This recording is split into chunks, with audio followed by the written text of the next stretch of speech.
এতিয়া চাওক যে যেতিয়া মহাৰাজ পৰীক্ষিতক শুকদেৱে ভাগৱত কৈছিল আৰু সেই শুক পৰীক্ষিত সংবাদকে নৈমিষাৰণ্যত মহামুনি সুতে শৌনকাদি ঋষি সমস্তৰ আগত কৈ শুনাইছিল ন, তেতিয়া মহামুনি সুতে আৰম্ভ কৰিব লাগিছিল কিন্তু তৃতীয় স্কন্ধৰ পৰাহে, কিয়নো ভাগৱতৰ মূল কথা আহিছে তৃতীয়ৰ পৰাহে, লক্ষণ বৰ্ণনা। কিন্তু মহামুনি সুতে আৰম্ভ কৰিছে ব্যাস নাৰদৰ সংবাদৰ পৰা। প্ৰথম আৰু দ্বিতীয় স্কন্ধক আপোনালোকে জানে যে ভাগৱতৰ আৰম্ভণি অংশ, তাতে এটি ক্ৰম আছে। ইতিমধ্যে লক্ষণৰ ওপৰত আমাৰ পূৰ্বৰ ব্যাখ্যাকাৰজনে আপোনালোকৰ আগত কৈ গৈছে। প্ৰথম স্কন্ধত সম্পূৰ্ণ 19টি অধ্যায় আছে। প্ৰথমতে ঋষিসকলৰ প্ৰশ্ন জিজ্ঞাসা, ব্যাস নাৰদৰ সংবাদ, তাত কি কৈছে? গুৰুত আশ্ৰয়, আশ্ৰয়ৰ পাছত বিশ্বাস, নাৰদদেৱৰ উপৰিজন্মৰ কথা, অহংকাৰ বৰ্জন, অশ্বত্থামাৰ প্ৰসংগ, ভাগৱত মাৰ্গত প্ৰয়োজনীয় ভাৱ কি? ক্ষমা, কাৰ জৰিয়তে দেখুওৱা হৈছে? আই দ্ৰৌপদীৰ জৰিয়তে। সেই ক্ষমা আহিলে কুন্তীৰ স্তুতি সম্ভৱ হয়। আৰু যেতিয়া কুন্তীৰ দৰে ভগৱন্তৰ সন্মুখতো যে প্ৰভু মোৰ জীৱনত লাগিলে বিপদেই আহক, কিন্তু তোমাৰ চিন্তন সেই বিপদত থকা অৱস্থাটো যাতে পৰিত্যাগ নহয়, তেনে এক দৃঢ় বিশ্বাস আহি পৰে ন, তেতিয়া জীৱৰ বাবে প্ৰশস্ত হয় ভীষ্মৰ দৰে মুখ্য উৎসৱ পোৱা। কিন্তু তাৰ মাজতো সতৰ্কতা আহিছে, পৰীক্ষিত ৰূপী জীৱৰ কলিৰ নিগ্ৰহ। পৰীক্ষিত বুলি এটি ব্যক্তিত্ব প্ৰত্যেকৰে ভিতৰতো আছে, যি নিজে এজন পৰীক্ষাৰ্থী, যি নিজে এজন পৰীক্ষক। ভাল বেয়া শুদ্ধ অশুদ্ধ নিজেই বিচাৰ কৰি ল'ব লাগিব। ঈশ্বৰে বিবেক দিছে, নহয়নে? আৰু আমিও পৰীক্ষা এটা দি আছোঁ, জন্ম মৃত্যু জৰা ব্যাধিৰ। পাছ হওঁ নে নহওঁ সেইটো নিজৰ কথা আৰু, নহয় জানো? আৰু সেই মহাৰাজ পৰীক্ষিতে যেতিয়া কলিক থাকিবলৈ স্থান দিছিল ন, পাহৰি যোৱাৰ বাবে কলিৰ কবলত তেওঁ নিজেই সন্মিষ্ট হ'ব লগা হৈছিল। আমিও কলিক স্থান দি থৈছোঁ। কলি মানে কি? বেয়া গুণ, মদ্যপান, জুৱা পাশা, পৰস্ত্ৰী সংগ, প্ৰাণীহিংসা, সীমা, সুবৰ্ণ, এইকেইটাৰ ক্ষেত্ৰত জীৱনত সংযম লাগে। আৰু এইকেইটাৰ ক্ষেত্ৰত যদি আমি কলিক থাকিবলৈ দি পাহৰি যাওঁ, তেতিয়াহ'লে অভিশপ্ত হ'ব লগা হয়। আমি অভিশপ্ত ইতিমধ্যেই হ'লোঁ। জন্মও 7টা দিনত, মৃত্যুও 7টা দিনত, গোটেই জীৱনটোৱে 7 দিনৰ ভিতৰতেই পৰিৱৰ্তিত হৈ যায়। ইয়াৰ পিছত সেই মহাৰাজ পৰীক্ষিত গৈছে শুকদেৱৰ আশ্ৰয় লৈ, যি শুকদেৱৰ শ্ৰীমুখে ভগৱন্তৰ অত্যন্ত গৃহ সৰ্ববেদান্ত সাৰহি শ্ৰী ভাগৱত মিশ্ৰতে, সমস্ত বেদ বেদান্তৰ সাৰস্বৰূপ ভাগৱতৰ জৰিয়তে ঈশ্বৰৰ গুণলীলা শ্ৰৱণ কীৰ্তন কৰি তেওঁ মুক্তিৰ আশ্ৰয় লাভ কৰিছে। তাতো চাওক, ভাগৱত শুনিলে, পঢ়িলে, জানিলে, বুজিলে জীৱনৰ পোৱা নোপোৱা একো পৰিৱৰ্তন নহয়। যিদৰে মহাৰাজ পৰীক্ষিতৰ মৃত্যু পৰিৱৰ্তন হোৱা নাই, কিন্তু ভাগৱতে সংসাৰখনত চলিবলৈ যাওঁতে, সংসাৰ মানে কি? সংসৰতি ইতি সংসাৰ, যি ক্ৰমাৎ সঞ্চাৰ হৈ যায়। মানুহৰ সংসাৰ নকমে। মই বিয়া বাৰু পতাৰ কথা কোৱা নাই, সেইটো বেলেগ এটা দিশ। সংসাৰ মানে হৈছে সামান্য এটা ইচ্ছাও, ইচ্ছা কমি নাযায়, ইচ্ছা বাঢ়ি যায়। তেনেকুৱা পৰ্যায়ত থাকি জীৱই কিদৰে ঈশ্বৰক নিজৰ মনত ধাৰণ কৰি জীৱনটোৰ যাৱতীয় কৰ্মখিনি কৰি যাব ন, সেই জিজ্ঞাসা লৈয়ে মহাৰাজ পৰীক্ষিত শুকদেৱৰ ওচৰত উপবিষ্ট। আৰু মহাৰাজ পৰীক্ষিতৰ প্ৰশ্নৰে প্ৰথম স্কন্ধ সম্পূৰ্ণ হয়। দ্বিতীয় স্কন্ধত সম্পূৰ্ণ 10টি অধ্যায় আছে। আৰম্ভণি হৈছে ভাগৱত মহাধৰ্ম কথন, বিদুৰ মৈত্ৰেয় সংবাদ, য'ত মহৰ্ষি মৈত্ৰেয়ই মহাভক্ত বিদুৰৰ সন্মুখত শ্ৰীমদ ভাগৱতৰ ভক্তি জ্ঞানৰ বৰ্ণনা কৰিছে। এতিয়া পাঠে এটা কথা কৈ গৈছে যে ভাগৱতৰ মাৰ্গত 2টি পৰম্পৰা আছে, সম্প্ৰদায় আছে। এটি বোলে নাৰায়ণী সম্প্ৰদায়, এটি হৈছে অনন্ত সম্প্ৰদায়। নাৰায়ণী সম্প্ৰদায়ত শ্ৰীমদ ভাগৱতৰ আদিবক্তা হৈছে স্বয়ং ভগৱন্ত নাৰায়ণ, আৰু অনন্ত সম্প্ৰদায়ত ভাগৱতৰ বক্তা হৈছে ভগৱান অনন্ত। অনন্তদেৱৰ পৰা পাইছিল মহৰ্ষি, ক্ষমা কৰিব, 4 কুমাৰে, 4 সিদ্ধই, 4 সিদ্ধৰ পৰা প্ৰাপ্ত কৰিছিল মহৰ্ষি পৰাশৰে, পৰাশৰৰ পৰা মৈত্ৰেয়, মৈত্ৰেয়ৰ পৰা বিদুৰ। আৰু নাৰায়ণী সম্প্ৰদায়ত আদি নিৰঞ্জনৰ পৰা জগদ্দিশ মিশ্ৰৰ পৰা পুৰী ক্ষেত্ৰৰ পৰা আহি ভাগৱত মহাপুৰুষৰ হাতত পৰালৈকে, তেনেদৰে 2টি সম্প্ৰদায়ৰ কথা পোৱা যায়। সম্প্ৰদায়ৰ বৰ্ণনা কি হৈছে? সেইটো এটা ক্ৰনলজি। বিনা ক্ৰনলজিত, বিনা অথৰাইজ নোহোৱাকৈ যিকোনো জ্ঞান স্বীকৃত নহয়। মই কিবা এটা ক'লেই সেইটো মানি ল'ব লাগিব, কোনো কথা নাই। মই কোৱা কথাটো শাস্ত্ৰ স্বীকৃত হ'ব লাগিব। তস্মাৎ শাস্ত্ৰ প্ৰমাণন্তে কাৰ্যকাৰ ব্যৱস্থিত। যদি শাস্ত্ৰত সেই কথাটো উল্লেখ নাই ন, তেতিয়াহ'লে সেইটো মই ভাবি পালে বুলি শুদ্ধ প্ৰমাণিত নহয়। সেইবাবে কোৱা হৈছে সম্প্ৰদায় বিহীনাস্তে মন্ত্ৰাস্তে নিষ্ফলম মত। সম্প্ৰদায়বিহীন জ্ঞান নিষ্ফল হয়। স্কুলখনত পঢ়িবলৈ যাওঁতে স্কুলখন অথৰাইজ হ'ব লাগিব। যদি আনঅথৰাইজ এখন স্কুলৰ পৰা মই চাৰ্টিফিকেটখন পাওঁ, তেতিয়াহ'লে সেই চাৰ্টিফিকেটখনৰ মূল্য নাথাকিবও পাৰে ন। সেইবাবে অথৰাইজ হোৱাটো প্ৰয়োজন। এটি পৰম্পৰা সাপেক্ষে আমি ঈশ্বৰৰ কাষ চাপিব পাৰোঁ। ইয়াৰ পাছতেই বিদুৰ মৈত্ৰীয় সংবাদত আহে ব্ৰহ্মাৰ দ্বাৰা নাৰদদেৱৰ সন্মুখত ঈশ্বৰৰ লীলা বৰ্ণন, য'ত ভগৱন্তৰ 6 প্ৰকাৰৰ অৱতাৰৰ কথা আলোচনা হৈছে। অংশ অৱতাৰ, অংশাংশ অৱতাৰ, কলা অৱতাৰ, আৱেশ অৱতাৰ, পূৰ্ণ অৱতাৰ আৰু পৰিপূৰ্ণ অৱতাৰ। ইয়াৰ পাছতে আহে ভাগৱতৰ 10 লক্ষণ বৰ্ণনাৰ কথা। সৰ্গ, ঈশ্বৰৰ বৈকৃত সৃষ্টি। প্ৰথম স্থানৰ ডেছক্ৰিপশ্যনটো আহিছে তৃতীয়ত। ক'ৰবালৈ যোৱাৰ আগতে, ময়ো ইয়ালৈ অহাৰ আগত সকলোকেতো চিনি নাপাওঁ ন, প্ৰথমতে গুগল মেপ উলিয়াই যে বিষ্ণুপুৰ লুণপুৰীয়া নামঘৰ কি মই চাই লৈছোঁ। ভগৱন্তৰ ক্ষেত্ৰত আগবঢ়াৰ আগতো সেইকাৰণে প্ৰথম স্থানৰ পৰিচয় লাগে। ভাগৱতৰ আৰম্ভণি স্থানৰ পৰিচয় পৰা হৈছে। সৃষ্টিখনৰ বৰ্ণনা তৃতীয়ৰ প্ৰথমটো অধ্যায় কি? তৃতীয়ত সম্পূৰ্ণ 33টি অধ্যায় আছে। আৰম্ভণি অংশ হৈছে অনাদি পাতন, সৃষ্টি বৰ্ণনা। অৰ্থাৎ এই ব্ৰহ্মাণ্ডখনক জানিব লাগিব। ব্ৰহ্মাণ্ডক জানিলেহে ব্ৰহ্মক জনা সম্ভৱ, নহয়নে? ঈশ্বৰৰ অস্তিত্বক নজনাকৈ কোনেও ঈশ্বৰক জানিব নোৱাৰে। ইয়াৰ পাছৰ অংশ আহে কপিল চৰিত, য'ত সৃষ্টি বৰ্ণনাৰ পাতনি মেলে পিতামহ ব্ৰহ্মাই। তাৰপিছত চতুৰ্থ স্কন্ধ, সম্পূৰ্ণ 34টি অধ্যায়। শিৱদক্ষৰ বিৰোধ তাত দেখুৱাইছে। আমি যে বৈষ্ণৱ মাৰ্গত আগবাঢ়িছোঁ ন, বৈষ্ণৱ মাৰ্গৰো কিছুমান ৰুল ৰেগুলেশ্যন আছে। দক্ষ প্ৰজাপতি বহুত শ্ৰেষ্ঠ এজন বৈষ্ণৱ আছিল, কিন্তু মহাদেৱক তেওঁ স্বীকাৰ কৰা নাছিল। সেইবাবে তেওঁ এটা বিৰূপ পৰিস্থিতিৰ সন্মুখীন হ'ব লগা হৈছিল। সেই কথা আপোনালোক সকলোৱে জানে যে আমি বিষ্ণুৰ ভক্তি কৰিম, কিন্তু শ্ৰী বিষ্ণুৰ ভক্তি কৰিবলৈ যাওঁতেও শ্ৰী বিষ্ণুৰ যিখিনি প্ৰিয়, সেই প্ৰিয় বস্তুখিনিও আমি ভাল পাব লাগিব। যেনেকৈ ভগৱন্তৰ প্ৰিয় নিজৰ ভক্তসকল, নহয়নে? ঈশ্বৰৰ প্ৰসাদমুঠি, নহয়নে? সৎসংগ, শাস্ত্ৰ, ভগৱন্তৰ প্ৰিয় বস্তুখিনি, বিষয়খিনি ভাল পালেহে ঈশ্বৰৰ ভক্তি সম্ভৱ হয়। ইয়াৰ পাছতে আহে ধ্ৰুৱ চৰিত্ৰ, মনুৰ জ্যেষ্ঠ পুত্ৰ উত্তানপাদৰ বংশ কথন, য'ত আমি ভক্ত ধ্ৰুৱ চৰিত্ৰ পাওঁ। তাৰ পাছত আহে মহাৰাজ বেনৰ উপাখ্যান, শেষত পৃথুৰ অৱতাৰ, আৰু চতুৰ্থৰ অন্তিমটি অংশ হৈছে পুৰঞ্জন উপাখ্যান, য'ত পুৰঞ্জন বুলি জীৱক দেখুওৱা হৈছে। যি 9খন দুৱাৰযুক্ত পুৰঞ্জনপুৰী ইটো ভাৰতবৰ্ষ, এই ভাৰতবৰ্ষ স্বৰূপ এই সূক্ষ্ম শৰীৰটোত প্ৰৱেশ কৰি সংসাৰত বদ্ধ হৈ কিদৰে মুক্তিৰ পথটো প্ৰশস্ত হ'ব পাৰে, সেয়া বৰ্ণনা আহিছে পুৰঞ্জন উপাখ্যানত। ইয়াৰ পিছত পঞ্চম স্কন্ধ, সম্পূৰ্ণ 26টি অধ্যায়, যাৰ লক্ষণৰ মূল আলোচিত বিষয় হৈছে নৰক বৰ্ণনা, মহাৰাজ ভৰতৰ উপাখ্যান। ইয়াৰ পাছত আহে ষষ্ঠ স্কন্ধ, 26টি অধ্যায়, য'ত আপোনালোক সকলোৱে জানে যে সকলোৰে পৰিচিত মহাভক্ত অজামিলৰ উপাখ্যান ষষ্ঠ বৰ্ণনা আহে। সপ্তমত 15টি অধ্যায়েৰে ভক্ত ধ্ৰুৱৰ, ক্ষমা কৰিব, ভক্ত প্ৰহ্লাদৰ চৰিত্ৰ। আৰু ইয়াৰ পাছত আহে অষ্টম স্কন্ধ, সম্পূৰ্ণ 28টি অধ্যায়। পোনপ্ৰথমতে আৰম্ভণি হৈছে গজেন্দ্ৰ উপাখ্যান, বলি চলন, সমুদ্ৰ মন্থন, শেষত মৎস্য অৱতাৰ কথন।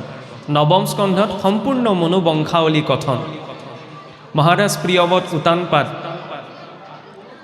ৰঘুগুণৰ বংশ কথনো আহিছে নৱমত। দশমত আহিছে ভগৱন্ত কৃষ্ণৰ পূৰ্ণ লীলা। সেইবাবে দশমক ভাগৱতৰ মধ্যমণি বুলি কোৱা হয়। মুকুটটোৰ ভিতৰত মাজৰ মণি এটা থাকে, যিটো মণিয়ে গোটেই মুকুটটোৰ শোভা বৰ্ধন কৰে। ভাগৱত স্বৰূপ শিৰৰ মুকুটৰ মধ্যমণি হৈছে দশম। দশমত বৰ্ণিত লীলা ইয়াৰ নহয়, গোলোকৰ। যি গোলোকৰ ধাৰণা আমি সাতখলপীয়া আসনভাগিত কৰোঁ, শ্বেতবিলাক, শান্তনুবিলাক, কনকদণ্ডবিলাক, পংকজবিলাক, অম্বৰবিলাক, সনাতনবিলাক, শীৰ্ষত গোলোক বৈকুণ্ঠ, য'ত দ্বিভুজ কৃষ্ণৰ অধিবাস। সেইবাবে দ্বিভুজ কৃষ্ণৰ পাৰিষদো দ্বিভুজ। বহুতে এইটো কনফ্লিক্ট কৰে, বোলে নাৰায়ণৰ পাৰিষদটো আমি চতুৰ্ভুজ পাইছোঁ, জয় বিজয়, মানে কৃষ্ণৰ পাৰিষদ দ্বিভুজ। কৃষ্ণ আৰু বিষ্ণুৰ মাজত কোনো ভেদ নাই তত্ত্বৰূপত, কিন্তু গোলোকনুবেশী যি কৃষ্ণৰ বৰ্ণনা আমি ভাগৱতত পাওঁ, পাঞ্চৰাত্ৰত পাওঁ, গৰ্গ সংহিতাত পাওঁ, সেই কৃষ্ণ দ্বিভুজ। ঈশ্বৰে নিজৰ অনুৰূপত এই শৰীৰটো সৃষ্টি কৰিলে, সেইবাবে মনুষ্যও দ্বিভুজ, নহয়নে? ঈশ্বৰৰ সেই শৰীৰটোৰ ওপৰত মনুষ্য লোকৰ প্ৰভাৱ নাই, কিন্তু সেই কৃষ্ণৰে যিটো ঐশ্বৰ্যপূৰ্ণ স্বৰূপ, সেয়া হৈছে চতুৰ্ভুজ নাৰায়ণ। শ্ৰী বিষ্ণু, নাৰায়ণ, হৰি, গোবিন্দ আমি যিয়েই নোবোলো কিয়, তেওঁৰ মাজত কোনো ভেদ নাই। দশমত 90টি অধ্যায়, শ্ৰীমদ ভাগৱত আটাইতকৈ দীঘলীয়া স্কন্ধ। বৰ সুন্দৰ এটি ক্ৰম আছে। প্ৰথমৰ পৰা চতুৰ্থলৈকে আহিছে ভগৱন্তৰ অৱতাৰৰ প্ৰসংগ। চতুৰ্থৰ পৰা 39 নং অধ্যায়লৈকে ভগৱন্তৰ প্ৰথম লীলা, যাক কোৱা হয় শিশু লীলা। 40 সংখ্যকত অক্ৰূৰৰ স্তুতি। ইয়াৰ পিছত 41ৰ পৰা 53লৈকে ভগৱন্তৰ ব্ৰজলীলা আৰু 53ৰ পৰা 90লৈকে ভগৱন্তৰ শেষ পৰ্যায়ৰ লীলা দ্বাৰকা লীলা। একাদশত সম্পূৰ্ণ পুনৰ 33টি অধ্যায় নিমি নৱসিদ্ধ সংবাদেৰে আৰম্ভ হৈছে আৰু কৃষ্ণৰ বৈকুণ্ঠ প্ৰয়াণৰ প্ৰসংগৰে একাদশ সম্পূৰ্ণ হৈছে। দ্বাদশত মাত্ৰ 13টি লক্ষণ, কলিৰ যুগ ধৰ্ম কথন, কলিৰ ধৰ্ম ব্যৱস্থা, মাৰ্কণ্ডেয়ৰ ঈশ্বৰ ভক্তি প্ৰাপ্তি, পৰীক্ষিতৰ ব্ৰহ্মোপদেশ সহিত 12 স্কন্ধ ভাগৱত সম্পন্ন হৈছে। এইটো এটা ক্ৰম। এতিয়া চাওক, পূৰ্বৰ ব্যাখ্যাকাৰজনে বৰ সুন্দৰ দুটামান প্ৰসংগ কৈ আছিল। মই তাৰ আলমতে আগবাঢ়িব বিচাৰিছোঁ, কাৰণ জ্যেষ্ঠজনক ধৰিয়েই কনিষ্ঠজন আগবাঢ়ি যায়।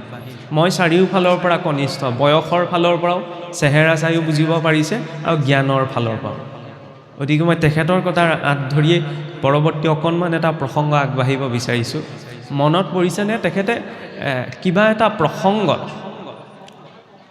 ত্যাগৰ কথা কৈছিল, যে পুত্ৰয়ো পিতৃ মাতৃৰ বাবে ত্যাগ কৰিব লাগে, পিতৃ মাতৃয়েও পুত্ৰৰ বাবে ত্যাগ কৰিব লাগে, নহয়নে? শিষ্যয়ো গুৰুৰ বাবে ত্যাগ কৰিব লাগে, গুৰুৱেও শিষ্যৰ বাবে ত্যাগ কৰিব লাগে, সমাজৰ বাবে ত্যাগ কৰিব লাগে, ৰাষ্ট্ৰৰ বাবে ত্যাগ কৰিব লাগে। যিদৰে খোৱা বোৱা এইটো এটা জীৱনৰ এটা এছেঞ্চিয়েল বস্তু, নহয়নে?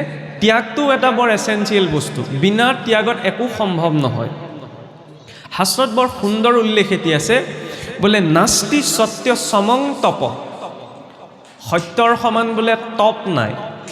সত্য আকৌ দুটা থাকে, এটা আপেক্ষিক সত্য, এটা হৈছে পৰম সত্য। সংসাৰত চলিত যিবিলাক কথা ন, সেইবিলাক আপেক্ষিক সত্য। যেনেকৈ চাওক, সৰু কথা এটা, আজি আপোনাসৱৰ গাঁৱৰ বা সমাজত থকা কিবা এটা নিয়ম আপোনালোকৰ বাবে সত্য, আমাৰ তাত সেইটো অসত্যও হ'ব পাৰে। তেনেকুৱা থাকেতো, চব সমাজৰে নীতি নিয়মবিলাক নিমিলে, বা আমাৰ তাত সত্য বুলি ভাবি থকা কথা এটা আজি আপোনাসৱৰ সমাজত সেইটো নহ'বও পাৰে। সেইবিলাক হৈছে আপেক্ষিক সত্য। লোকাচাৰত যিবিলাক পৰম্পৰা নিৰ্মিত হয় ন, আপেক্ষিক সত্যৰ ওপৰত। বিজ্ঞানতো আপেক্ষিক সত্য আছে, এইটো নহয় যে সমাজতহে আছে। বিজ্ঞানেও আগতে পোনপ্ৰথমতে সময় ধ্ৰুৱ বুলি ভাবিছিল, পদাৰ্থৰ একেবাৰে সৰু অৱস্থা পৰমাণু বুলি ভাবিছিল। কিন্তু বিজ্ঞান বিকাশ হোৱাৰ লগে লগে কৈ দিলে বোলে পৰমাণু নহয়, তাৰ ভিতৰতো সূক্ষ্ম ইলেক্ট্ৰন পটন থাকে, তাৰ ভিতৰতো থাকে কোৱাৰ, নহয়নে? আপেক্ষিক সত্যটো পৰিৱৰ্তন হয়, আৰু পৰম সত্য এতিয়াই আছে, যাক আমি ভগৱান বুলি কওঁ, নহয়নে? ভগৱান মানে কিনো? বাঁহী বজাই থকা, শংখ চক্ৰ গদা পদ্ম ওপৰত বহি থকা কোনোবা এজন ভগৱন্ত ইয়াত নাই, ওপৰত নাই। আমি ভগৱানলৈ চাবলৈ হ'লে কেনি কওঁ? বোলে ভগৱানে ওপৰৰ পৰা চব চাই আছে। এইটো ভুল দিশ দেখুৱাওঁ। ভগৱান এইটো দিশত নাই, ভগৱন্ত কোনটো দিশত আছে? এইটো দিশত আছে। এইটো কি দিশ? পূব দিশ, নহয়নে? আমি এনে সাধাৰণ স্তৰত কি বুলি কওঁ? বোলে সূৰ্য পূব ফালৰ পৰা উদয় হয়, সেইবাবে আমি পূব দিশত ভগৱানক চিন্তা কৰোঁ। সেইটো প্ৰাথমিক স্তৰৰ কথা। মহাকাশত পূব দিশটো হৈছে ঊৰ্ধ্ব দিশ। কেনেকৈ? আকাশখন ঊৰ্ধ্ব দিশ নহয়। টিভিত হ'লেও দেখিছেনে? সূৰ্যটো স্থিৰে আছে, সূৰ্যৰ চাৰিওফালে পৃথিৱীখন ঘূৰি থাকে। সকলোৱে জানে পৃথিৱীৰ উত্তৰ মেৰুটো মানুহ থাকে, দক্ষিণ মেৰুটো মানুহ থাকে। মানুহবিলাকে কাষৰীয়া অঞ্চলত থাকে, নহয়নে? পৃথিৱীৰ ছাইডটোত। এতিয়া ছাইডটোত যেতিয়া বেকাকৈ আমি আঙুলিটো টোৱাওঁ, তেতিয়াহ'লে মহাকাশখন এই আকাশখন মহাকাশৰ ঊৰ্ধ্ব দিশ নহয়, পূব দিশটো ঊৰ্ধ্ব দিশ হৈ পৰে। সেইবাবে পূব দিশত উপাসনা। আৰু গতিটো মণিকূট ভাগো চাবচোন, উত্তৰা দক্ষিণাকৈ বনায়। পাথৰ আসন ভাগো উত্তৰ মুখলৈ মুখ কৰি থাকে। ভাগৱতত সকলো ভক্ত উত্তৰ দিশলৈ গৈছে। মই দেখি বিদুৰো উত্তৰ দিশলৈ গৈছে, পৰীক্ষিতো গংগাৰ তীৰত বহি উত্তৰ মুখলৈ মুখ কৰি বহি আছে। ভকতৰ উত্তৰ দিশত এনেকুৱা কি আছে? উত্তৰায়ণ গতি লাগে। পিতামহ ভীষ্ম দক্ষিণায়ন কালত হৰসজ্জাত পৰিছিল ন, ইমান কষ্ট হৈ কিহলৈ বাট চাই আছিল? যে উত্তৰায়ণ বেলা উপস্থিত হওক, তেতিয়া মই সহজে ঊৰ্ধ্বদশিক যাত্ৰা কৰিব পাৰিম। উত্তৰক উন্নত যেবে জীৱ উত্তপূৰ্ণ ভক্তি কৰিবাক লাগি যায় তাৰ মন, এতেকে ভক্তৰ গতি উত্তৰৰ কোলে জানি যিটো ভকত হৈ সিটো নোৱাৰে। আমাক লাগে উত্তৰায়ণ গতি। উপনিষদতো কোৱা হৈছে উত্তিষ্ঠত জাগ্ৰত প্ৰাপ্য বৰাণ নিবোধত, যে উঠা জাগ্ৰত হোৱা আৰু সেই উত্তৰ কুলৰ শ্ৰেষ্ঠ গতি প্ৰাপ্ত কৰা। এতিয়া চাওক যে নাস্তি সত্য সমং তপ। সুন্দৰ কথা, বোলে সত্যৰ সমান তপ নাই, হয় নহয়? নাস্তি ৰাগ সমম দুখম, বোলে ৰাগৰ সমান দুখ নাই, খঙৰ সমান দুখ নাই, হয়নে? খঙত সেইকাৰণে সিদ্ধান্ত, আবেগত কাৰোবাক কথা আৰু সুখত কাৰোবাক সুখতো কেতিয়াবা কাৰোবাক গালি দিয়া যায়, আকৌ দুখতে গালি নিদিয়ে। এই তিনিওটা কাম কৰিব নালাগে, তেতিয়াহ'লে ইমবেলেঞ্চ হৈ যায়। ইয়াৰ পাছত কি ক'লে? নাস্তি জ্ঞান সমম চক্ষু, জ্ঞানৰ সমান বোলে চক্ষু নাই। ইমানখিনিলৈকে বুজিব পাৰি। চতুৰ্থতে যিটো কথা ক'লে সেইটো হজম কৰিব নোৱাৰি। কি বুলি ক'লে? নাস্তি ত্যাগ সমম সুখম, বোলে ত্যাগৰ সমান সুখ নাই, হয়নে? আৰু ত্যাগ কৰিব লাগিব। অকণমান কিবা এটা পাবলৈ হ'লে অকণমান কিবা এটা এৰিব লাগে, তাতকৈ বেছি কিবা এটা পাবলৈ হ'লে বেছি কিবা এটা এৰিব লাগিব, সকলো পাবলৈ হ'লে সকলো এৰিব লাগিব। এইটো ভাগৱতৰ সিদ্ধান্ত। সকলো পাবলৈ সকলো এৰা মানে এইটো নহয় যে মই ঘৰ দুৱাৰ সকলো ত্যাগ কৰিলোঁ, ত্যাগ কৰি মই ক'ৰবালৈ গুচি গ'লোঁ, এইটো কথা কোৱা হোৱা নাই। মনৰ পৰা, আৰে মনৰ পৰা আমাৰ চাওক, ত্যাগ কেতিয়া সম্ভৱ? যেতিয়া সত্যটো দেখা যায়। সত্যটো নেদেখালৈকে আৰু বুজি থাকক, আপুনি আৰু শাস্ত্ৰ পঢ়ক, মই আৰু শাস্ত্ৰ ব্যাখ্যা কৰোঁ, লাভ নাই, ত্যাগ সম্ভৱ নহয়। আপুনি ভাবে নি কাৰোবাৰ উপদেশত ত্যাগ হয় বুলি? যদি সেইটো ভাবি আছোঁ ন, ভুল ধাৰণা। অন্ধ ব্যক্তি এজনলৈ চাব, অন্ধ ব্যক্তিজনে যিজনে চকুৰে নেদেখে, তেওঁক ৰাস্তাটো কিহে দেখুৱাই বাৰু? হাতত লাখুটি এডাল থাকে ন, হয়নে নহয়? ৰাতি শুই থাকোঁতে ঘৰৰ পুত্ৰ ভাৰ্যাই উঠি দেখুৱাব নোৱাৰে, কিন্তু বাহিৰলৈ যাব লগা হ'লে এই লাখুটিডালেই পথটো দেখুৱায়। সেই অন্ধ ব্যক্তিজনে যিদিনা দেখিবলৈ আৰম্ভ কৰিব পৃথিৱীখনক, চকুৰে দেখিব পাৰিব, প্ৰথম ত্যাগ কাক কৰিব বাৰু? প্ৰথম এৰিব কাক বাৰু? লাখুটিডালক। ভাবি চাওকচোন, আজি অতদিনে যিডাল লাখুটিয়ে তেওঁক পৰাৰ পৰা বচাই থাকিলে, যিডালে পথ দেখুৱালে, আজি যেতিয়া হঠাৎ তেওঁ চকুৰে দেখিব পৰা হৈ গ'ল, প্ৰথম ত্যাগ কাক কৰিলে? লাখুটিডালক ন? কাৰণ বাস্তৱিকতা দেখি গ'ল। ত্যাগ তেনেকৈ হয়। কোনোবাই কৈ থাকিলে ত্যাগ নহয়, কোনোবাই কৈ থাকিলেতো ত্যাগো বন্ধন হৈ যায়। যেনেকৈ আমি অখোজ লাগিলে পটককৈ কেতিয়াবা কৰি এইকেইদিন আৰু অকণমান বুজিছানে, বংশত চোৱা এটা লাগিলে গোঁসাই ঘৰৰ পৰা আজৰি আৰু অকণমান চাকি তাকি দিব নালাগে, আজৰি, হয় নহয়? আমি সেইটোকো সুবিধা লওঁ। সেইটো কি? আৰে ভাৱটো থাকিব লাগিব ন ঈশ্বৰত। ঈশ্বৰক যে নৈবদ্যৰ ঠগিভাগ আগবঢ়াইছে, ঈশ্বৰে ইয়াৰ পৰা খাবলৈ আহিব নাহে বাৰু? কি বুলি ভাবে? ঈশ্বৰে প্ৰসাদ খায় নে বাৰু? ভকতে যে দিয়ে খায় ন? খায় নাখায়? সেইটোৱে মই এই প্ৰাথমিক কথাকেইটা কিয় আনিছোঁ, আমি যিবিলাক কৰি আছোঁ তাৰ আঁৰৰ কাৰণটো আমি সম্পূৰ্ণ স্পষ্টতাৰে জানিব লাগিব। কৃষ্ণক পূৰ্ণ বুলি কোৱা হৈছে ন? যি পূৰ্ণ তেওঁ সম্পূৰ্ণ দি দিলেও তাত মগুমাহ এটাও লৰচৰ নহয়। আমি অপূৰ্ণ, সেইকাৰণে এতিয়াহে প্ৰসাদ খাই দিলে কি হৈ যাব? চোৱা, নহয়নে? ভগৱানক দিয়া পাতখিলা চোৱা নহয়, কিন্তু আমাক দিয়া পাতখিলা চোৱা হৈ যায়। জীৱ অপূৰ্ণ, নহয়নে? প্ৰথম কথা। আৰু দ্বিতীয় কথা, ভগৱন্তক ভক্তই কি প্ৰদান কৰে? তেওঁ বাৰু আমাৰ ইয়াত আৰু অনন্ত কোটি ব্ৰহ্মাণ্ডৰ অধিকাৰীয়ে আপোনাৰ মোৰ প্ৰসাদৰ পাতৰ পৰাই বুটকেইটা, মগুকেইটা, নাৰিকলকণ, কলটো খাবলৈ আহিব নি? কিন্তু কিয় দিওঁ? সেইটো ভাৱ।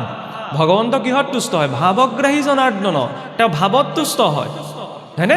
ভাৱৰ পৰীক্ষা এটা আছে আকৌ। এবাৰ নাৰদদেৱ মৰ্তলৈ আহিলে, দুজন ভক্তক লগ পালে, একদম ফাটাফাটি ভক্ত, ৰাতিপুৱা পৰা গধূলিলৈকে একদম ঈশ্বৰ ঈশ্বৰ ঈশ্বৰ কৰিয়ে থাকে, হয় নহয়? ৰাতিপুৱা পৰা গধূলিলৈ আকৌ ঈশ্বৰ ঈশ্বৰ কৰি থকা জনৰ পৰা বহুত অসুবিধা সমাজত। ৰাতিপুৱা পৰা গধূলিলৈকে যদি কোনোবাই বকি আছে, তেতিয়াহ'লে আকৌ কোনো সুবিধা নাই, নহয়নে? তেতিয়া কোনো অসুবিধা নাই। বকিবলৈ চাওক, গোটেই দিনটো বকিব পাৰি। ঈশ্বৰৰ কথা আকৌ মিনিটত হ'লেও পটককৈ ওলাবলৈ টান হৈ যায়। ভক্তি সেইকাৰণে টান।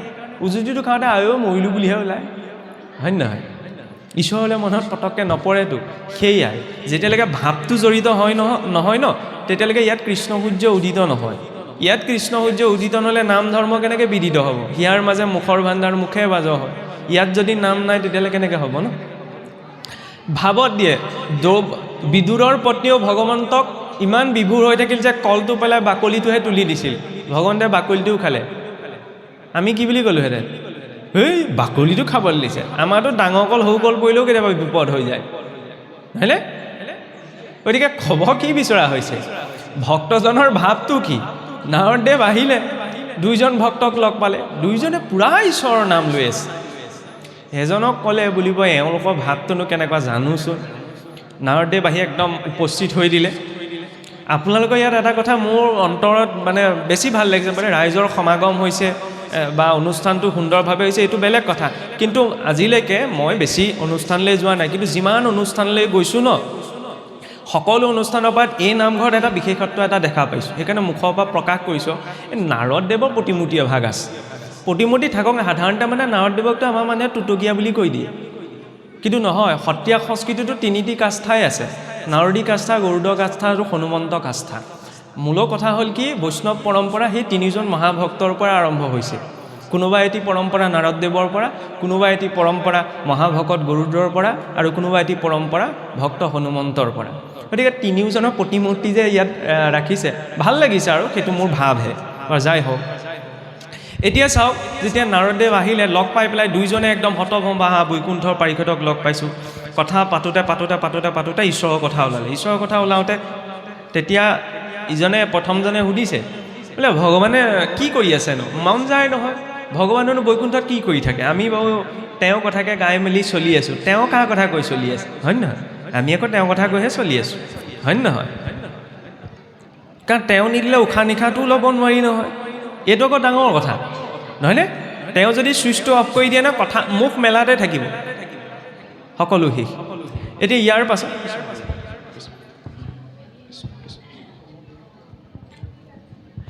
তাৰপিছতে কি হ'ল, ভগৱানে বোলে কি কৰিছে, ভগৱানে বোলে বৈকুণ্ঠত বহি কিমান কাম কৰিব। এই বহি লৈ পেলাই ধুনীয়াকৈ আজি বেজী এটা লৈছে বোলে, বেজী চিনি পাইছে নহয়, বেজীটো মাজেদি কেনেকৈ হাতীটো পাৰ কৰিব পাৰি তাকে লাগি আছে। তেতিয়া এইজনে ক'লে বোলে ৰাতিপুৱাই কি অদৰকাৰী কথা কৈছে, ভগৱানৰ কাম নাই নি? বেজী ফুটাটোতে হাতীটো কেলৈ পাৰ কৰিব? আৰু পাৰ হোৱা সম্ভৱ জানো? নহয় ন, কেনেকৈ সম্ভৱ? বেজী ফুটাইনো হাতীটো পাৰ হয়নে? গ'ল কথা গ'ল। ইজনক ক'লে, সেয়া শুনিছা নহয়, ভগৱানে বৈকুণ্ঠত বেজী ফুটাই হাতী পাৰ কৰি আছে। তেতিয়া ইজনে আকৌ কৈছে, ভগৱান সৰ্বসামৰ্থ্যৱান, তেওঁ যিকোনো কাম কৰিব পাৰে।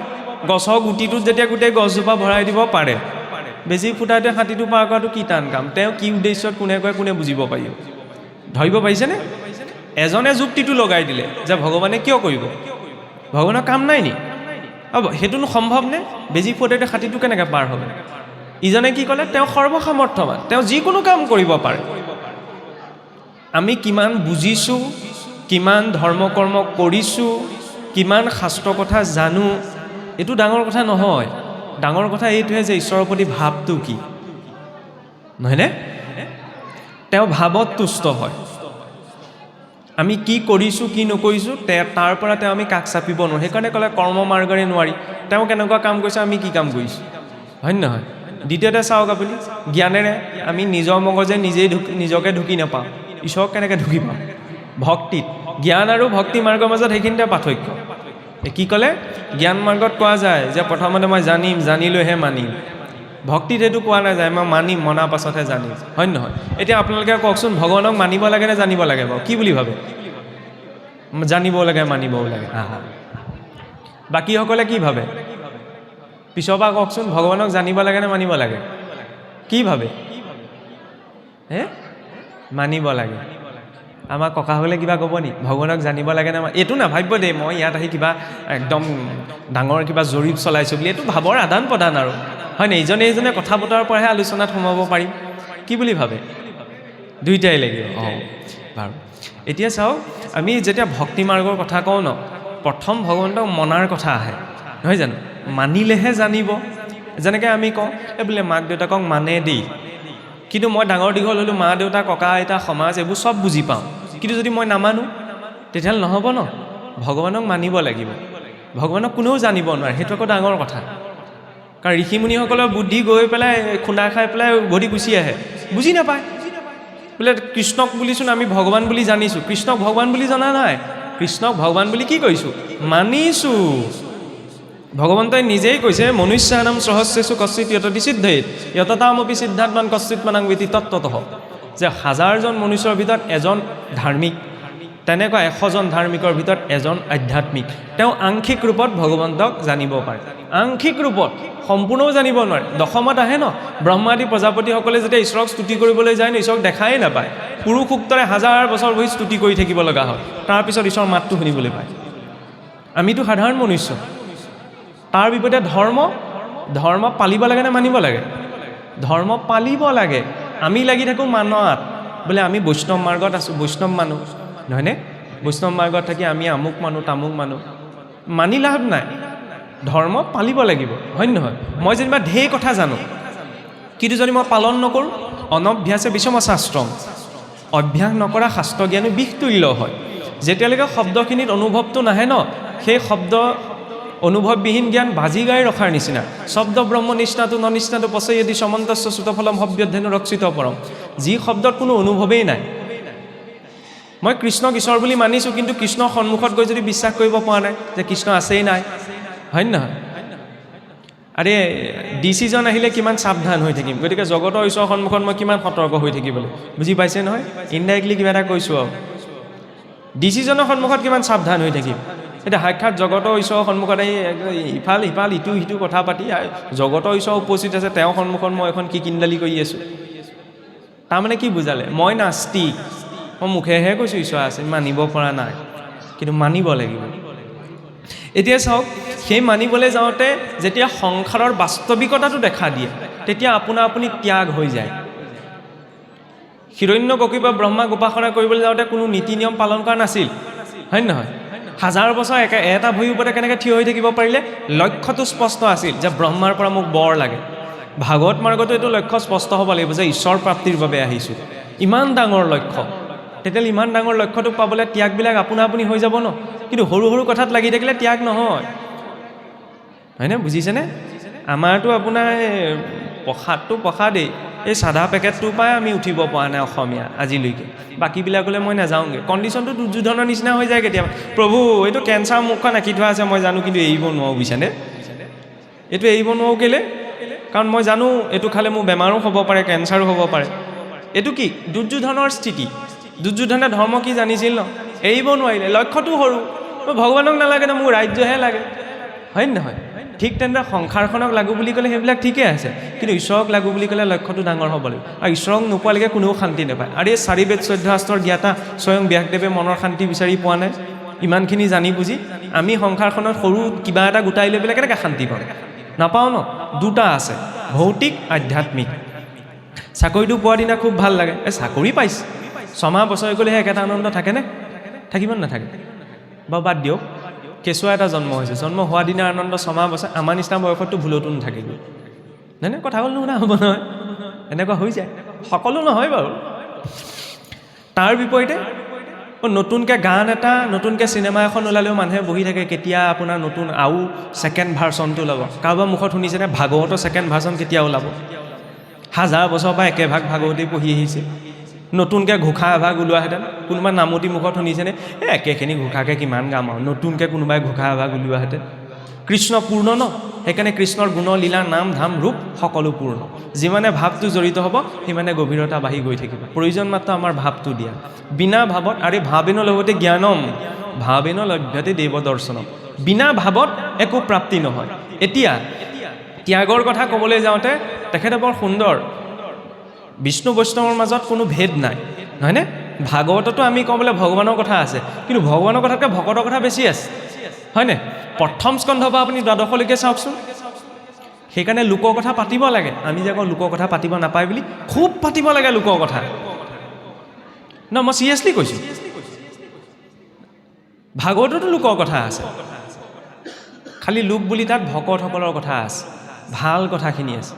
আনৰ কথা নপতাকৈ কোন চলিব পাৰিব বাৰু? আপুনিয়ে কওকচোন, নহয়নে? উঠি যোৱাৰ পিছত ময়ে কথা পাতিব লাগিব, ভাল গ'লে বেয়া গ'লে, নহয়নে? চব পাতিব লাগে, খালি ভালখিনি। ভালখিনি পাতিলে পাপ আৰু পুণ্য সৃষ্টিও নহয়, নষ্টও নহয়, ৰূপান্তৰ হয়। শক্তি সৃষ্টিও নহয়, নষ্টও নহয়, ইজন সিজনৰ পৰা ৰূপান্তৰ হয় ন। পাপ পুণ্যও তেনেকুৱা, আনৰ ভালখিনি পাতিলে ভালৰ প্ৰভাৱটো আহে। সেইকাৰণে ভাগৱতত যিমান পাৰি আনৰ কথা আছে। ভক্ত পৰীক্ষিতৰ কথা আছে, শুকদেৱৰ কথা আছে, সুতমুনিৰ কথা আছে, দ্ৰৌপদীৰ কথা আছে, কুন্তীৰ কথা আছে, অম্বৰীষৰ কথা আছে, প্ৰহ্লাদৰ কথা আছে, নিগৰজাৰ কথা আছে। আঙুলি মত শেষ, আঙুলি পাপ শেষ হৈ থাকিবগৈ। ইমান বিভিন্নজনৰ কথা আছে, কিন্তু কিয় আছে? সেই সকলোৰে ভক্তিৰ কেনেদৰে আচৰণ কৰিছিল সেইখিনি আলোচনা কৰা হৈছে। তাক পাতোতে পাতোতে কি হয়? তাৰ প্ৰভাৱটো জীৱনলৈ আহে।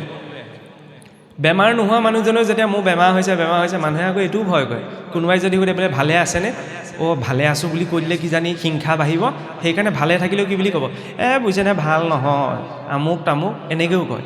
এইটো বেয়া মেণ্টেলিটি। প্ৰকৃতিলৈ যিটো মেছেজ পঠালোঁ ন, সেইটো মেছেজেই ৰিটাৰ্ণ হ'ব। মন বুলি ক'লে নিজৰ ভিতৰতো এটা আছে, এটা ব্ৰহ্মাণ্ডীয় মনো আছে। সুস্থ সবল মানুহজনৰ দিনটোত কৈছে মোৰ বেমাৰ হৈছে, দুদিন কৈ চাওকচোন, 3 নম্বৰ দিনা বেমাৰত পৰি যাব। যিটো কৈ আছোঁ ন, সৃষ্টিখনক সেইটোকে ৰিপ্লাই দিয়ে।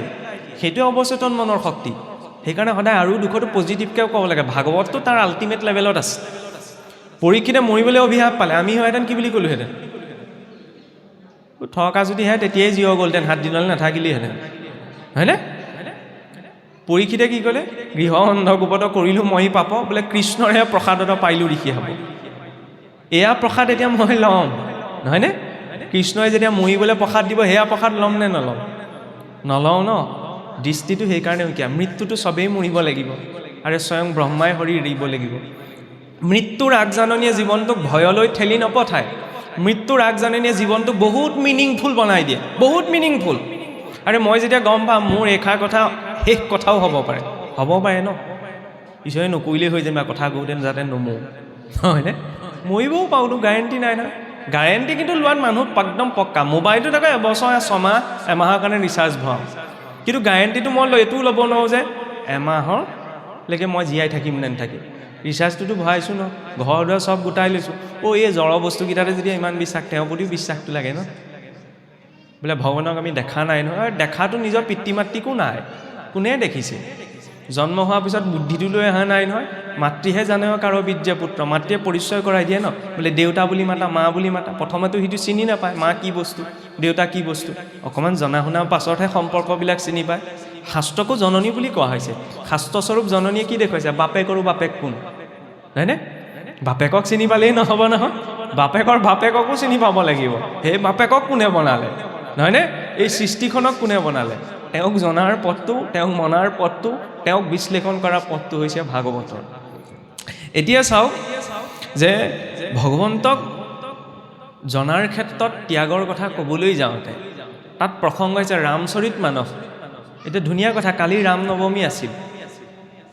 আমাৰ আকৌ কি হয়, 31 ডিচেম্বৰ কেতিয়া আহে চবৰে মনত থাকে, হয় নহয়? ঈদ কেতিয়া আহিব, বৰদিন কেতিয়া আহিব, নিজৰ উৎসৱ পাৰ্বণবিলাক কেতিয়া পাৰ হৈ যায় আমাৰ মানুহে গমেই নাপায়।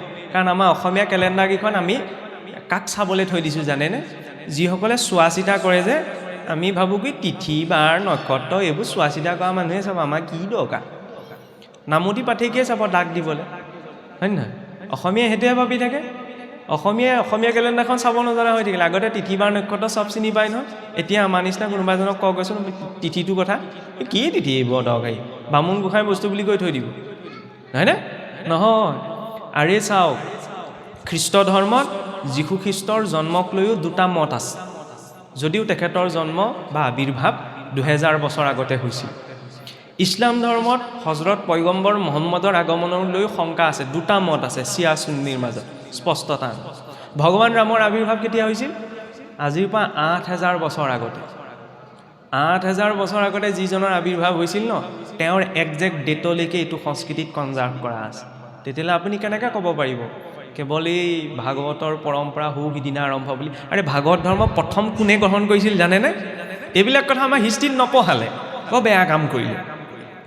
আমি ভাবোঁ কি ভাগৱত ধৰ্ম ইতিহাসত আটাইতকৈ যিটো পুৰণা প্ৰমাণ পোৱা যায়, প্ৰথম ভাগৱত ধৰ্ম গ্ৰহণ কৰা ব্যক্তিজন আধুনিক ইতিহাসত, তেখেত কোনোবা হিন্দু মানুহ আছিল বুলি ভাবে নি? নহয়। আজিৰ পৰা প্ৰায় খ্ৰীষ্টপূৰ্ব, যীশু খ্ৰীষ্ট জন্ম হোৱাৰ বহু বছৰ আগতে, খ্ৰীষ্টপূৰ্ব 113ত শুংগ বংশৰ ৰজা বাগভট্টৰ দিনত গ্ৰীচৰ ৰজা এণ্টিয়ালকিডছৰ এম্বেচেডৰ, মানে আমি যে অন্য দেশলৈ ৰাষ্ট্ৰদূত পঠাই, হেলিঅ'ডৰাছ নামৰ এজন ব্যক্তি ভাৰতলৈ আহিছিল। তেওঁ বৰ্তমান অন্ধ্ৰপ্ৰদেশ কি মধ্যপ্ৰদেশ, মই পাহৰি গৈছোঁ, অন্ধ্ৰপ্ৰদেশ কি মধ্যপ্ৰদেশৰ বেচনগৰ বুলি এখন ঠাই আছে, তাত প্ৰথম ভাগৱত ধৰ্ম গ্ৰহণ কৰিছিল। তাত এটা গৰুৰ স্তম্ভ আজিও স্থাপন কৰা আছে, তেখেতেই স্থাপন কৰি যোৱা।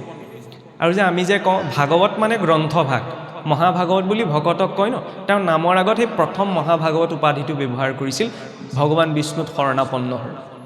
গতিকে ভাগৱত ধৰ্ম হৈ মানুহে কয় নহয় 1200 শতিকাত আৰম্ভ হৈছিল ভক্তি আন্দোলন 1200 শতিকাত যদি ভক্তি আন্দোলন আৰম্ভ হৈছিল তেতিয়াহ'লে আজিৰ পৰা 1000 বছৰ আগতে বাহিৰৰ মানুহজন আহি ক'ৰ পৰা ভাগৱত গ্ৰহণ কৰিলে ভাগৱত সৌ সিদিনাৰ বস্তু নহয় 1000 বছৰ আগৰ বস্তু হয়নে বোলে কিয় জানিব লাগে কোনোবা এতিয়া ৰাম নৱমী পাতে নাপাতে সেইটো নিজৰ কথা জানিব এই কাৰণ লাগে কাৰণ নিজৰ সমাজ সংস্কৃতি দিশখিনিৰ প্ৰতি যাতে শ্ৰদ্ধাটো সদা থাকে হয় নহয় যে আমাৰ ইমান হিষ্ট্ৰী আছে যেতিয়া আপোনাৰ ভগৱান ৰাম মন্দিৰৰ ঘটনাটো ঘটি থাকোঁতে মানে সমস্যা হৈছিল বোলে কোৰ্টেতো আপোনাৰ লিখিত প্ৰুফ মানি লয় ন যে প্ৰুফ দেখুৱাব লাগিব এতিয়া ৰামৰ যে সেই স্থানত জন্ম হৈছিল কেনেকৈ জানিব বাল্মীকি ৰামায়ণত ৰামৰ জন্ম সময়ত যিটো স্থিতি গ্ৰহৰ স্থিতি বোলে সূৰ্য মেঘ ৰাশিত আছিল সূৰ্য মেঘ ৰাশিত মংগল মকৰ ৰাশিত এই স্থিতিটো যেতিয়া কম্পিউটাৰত টাইপ কৰি চোৱা হ'ল তেতিয়া একজেক্ট ডেটলৈকে ওলাই আহিছিল যে আজিৰ পৰা 8000 বছৰ আগতে এনেকুৱা এটা স্থিতি মহাকাশত উৎপন্ন হৈছিল তেতিয়াহ'লে ভাবি চাওক ঋষিমুনি বুলি ভাবি থাকিলে মানুহে দাড়ি দীঘল চুলি দীঘল কাম বন হোম টপ যজ্ঞ কৰি জীৱনটো পাৰ কৰিলে এনেকুৱা বুলি ভাবি থাকে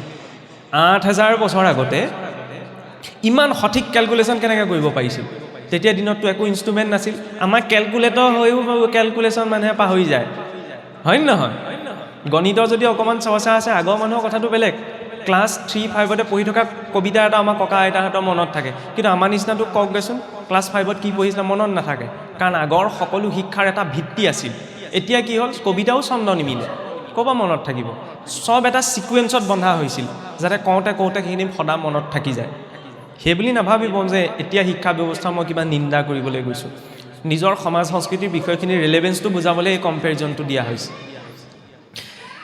আজি দশমী এইটো দশমীতে কি হৈছিল দশম দিন মানে কিনো আৰে চন্দ্ৰই পৃথিৱীৰ চাৰিওকাষে ঘূৰি ঘূৰি প্ৰথমটো পক্ষত যেতিয়া 10 নম্বৰ দিনৰ কাষ চাপি সেইকাৰণে দশমী বুলি কয় একাদশত একাদশী বুলি কয় প্ৰতিটো দিনৰ ইমান চাইণ্টিফিক ব্যাখ্যা আছে ন আৰু সেই মূল সংস্কৃত ৰামায়ণকে থলুৱা অৱধি ভাষালৈ মানে অনুবাদ কৰিছিল ভক্ত তুলসী দাসে বোলে কলিযুগত একমাত্ৰ তেওঁ ভক্ত হনুমন্তৰ প্ৰত্যক্ষ দৰ্শন পাইছিল কিন্তু মই ইমান দীঘল কিয় টানিছোঁ জানেনে ৰবৰডাল টনাৰ কাৰণটো আছে টনাৰ কাৰণটো হৈছে কি ভক্ত তুলসী দাস আগৰে পৰা ইমান ডাঙৰ ভক্ত নাছিল ত্যাগৰ মহিমাত তেওঁত বুজাব পৰা যায় বিয়া পতা মানুহ আছিল তেওঁৰ পত্নীৰ নাম আছিল ৰত্নাৱলী ইমান মানে পত্নীৰ প্ৰতি তেওঁ আৱেগ্ন এই ইষ্ট মিত্ৰ কুটুম্ব ভাই ভগ্নী এইবিলাক কাৰো কথা নুশুনে একদম প্ৰপন্ন বুলি যে কয় আমি যে আবেদন লিখোঁতে লিখোঁ একান্ত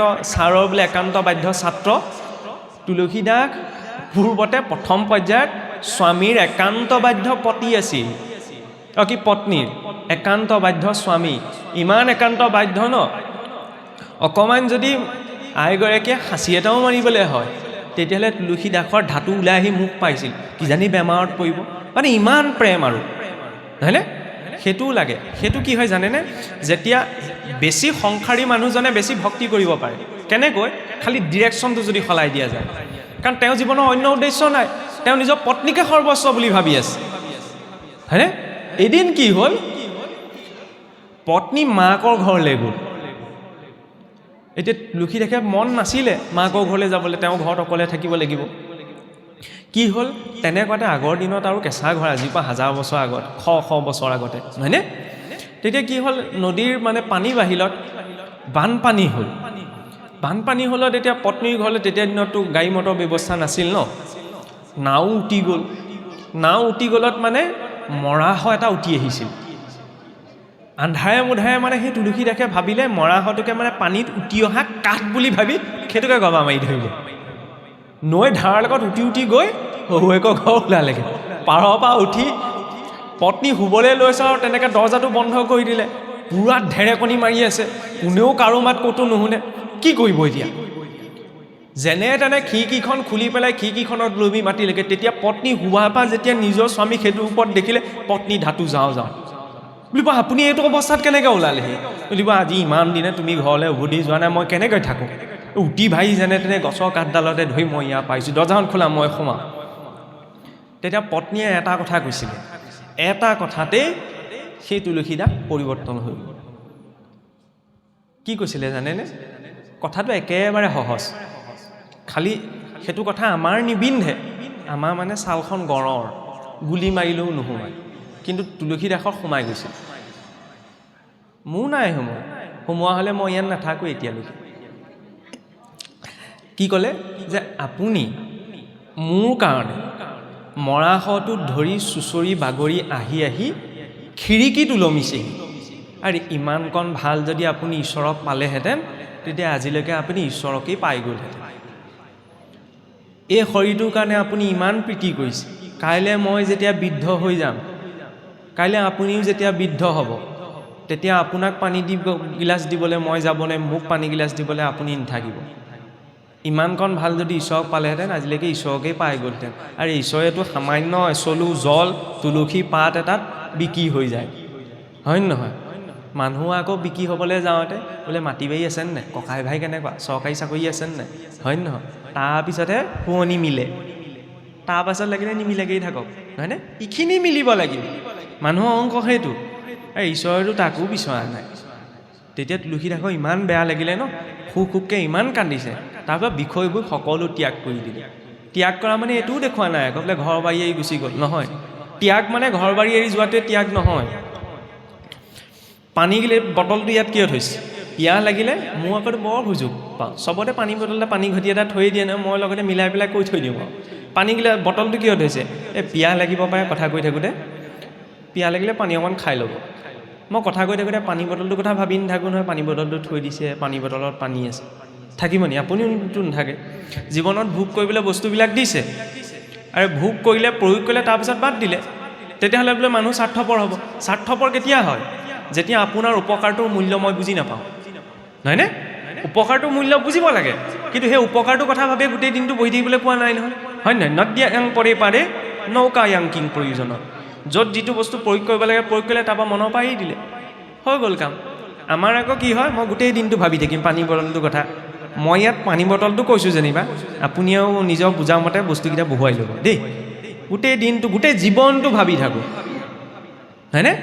ভাবিব লাগে, চিন্তা কৰিব লাগে। কিন্তু চিন্তায়াছ চিতায়াছ বিন্দু মাত্ৰৰ বিশিষ্টতে চিতা দহতি জীৱনম, চিতা দহতি নিৰ্জীৱ, চিন্তা দহতি জীৱনম। চিতা আৰু চিন্তাৰ মাজত বিন্দু মাত্ৰ পাৰ্থক্য। চিতাই জীৱনটোক জ্বলায়, সজীৱটোক, নহয়নে? আৰু চিন্তাই গোটেই জীৱনটোক জ্বলায়। সেই চিন্তাৰ দিশটো অকণ ঈশ্বৰমুখীও কৰিব লাগে, তেতিয়া চিন্তাই ভাবি নলভ্যতে দেৱ দৰ্শনম, যে দেৱৰো দৰ্শন কৰাব পাৰে যদি সেই উত্তম ভাৱটো মনলৈ গুচি আহে, নহয়নে? তাক কৰিবলৈ যাওঁতে তেওঁ তাত কৈ আছিলে বৰ ধুনীয়া, এই দৰৱ কেইটামানৰ নাম কৈছিলে। আমাৰ যেনেকৈ এল'পেথি দৰৱ আছে, হোমিঅ'পেথি, নহয়নে? আয়ুৰ্বেদিক। জীৱনটোও তেনেকুৱা। মানুহবিলাকো সেই তিনিওটা পৰ্যায়তে থাকে। কিছুমান এল'পেথি নিচিনা, হয় নহয়? কিছুমান হোমিঅ'পেথি নিচিনা, কিছুমান আয়ুৰ্বেদিক। ভগৱানৰ প্ৰতি ভাৱটো আকৌ এনেকুৱা। এল'পেথিত কি হয়? ইনজেকশ্যনটো দিয়াৰ লগে লগে বিষটো ভাল হৈ যাব, নহয়নে? কিন্তু ইনজেকশ্যনৰ ড'জটো কমাৰ লগে লগে আকৌ বিষটো ধৰিবলৈ আৰম্ভ কৰিব, হয় নহয়?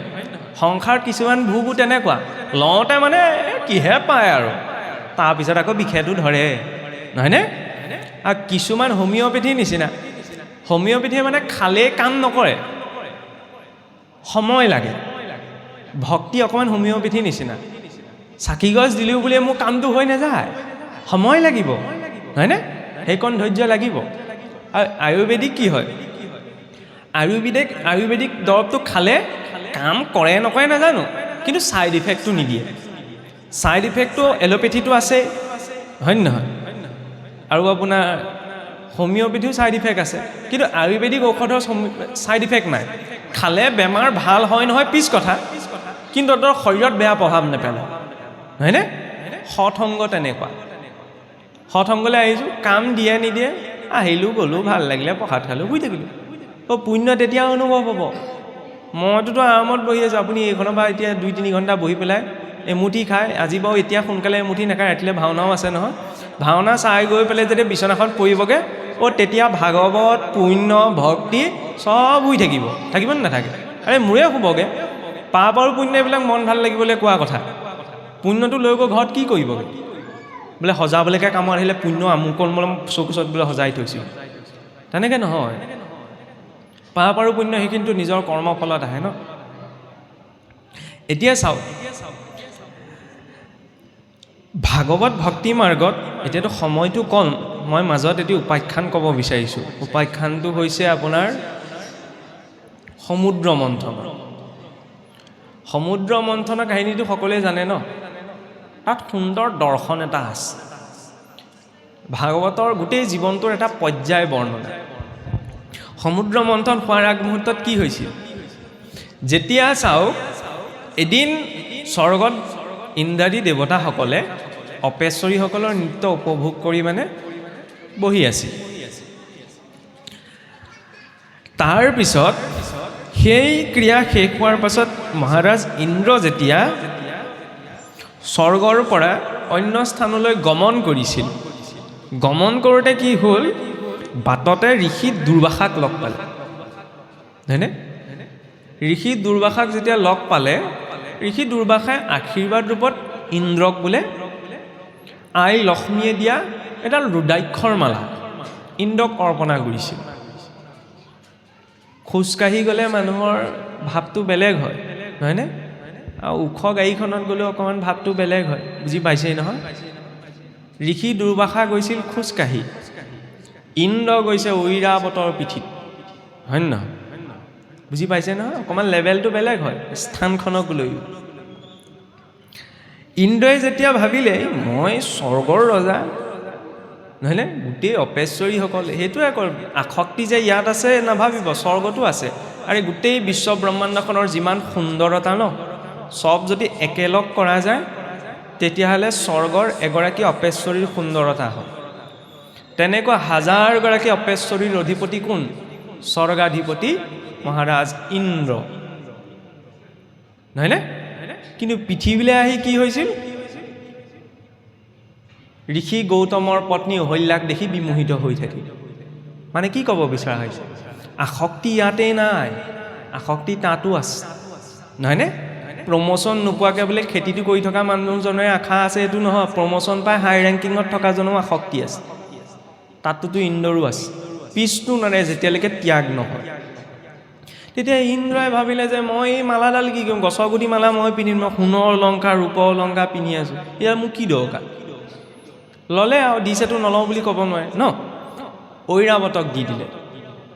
ঐৰাৱতৰ হাতী হয়, ষষ্ঠী বুদ্ধি, কি কৰিব?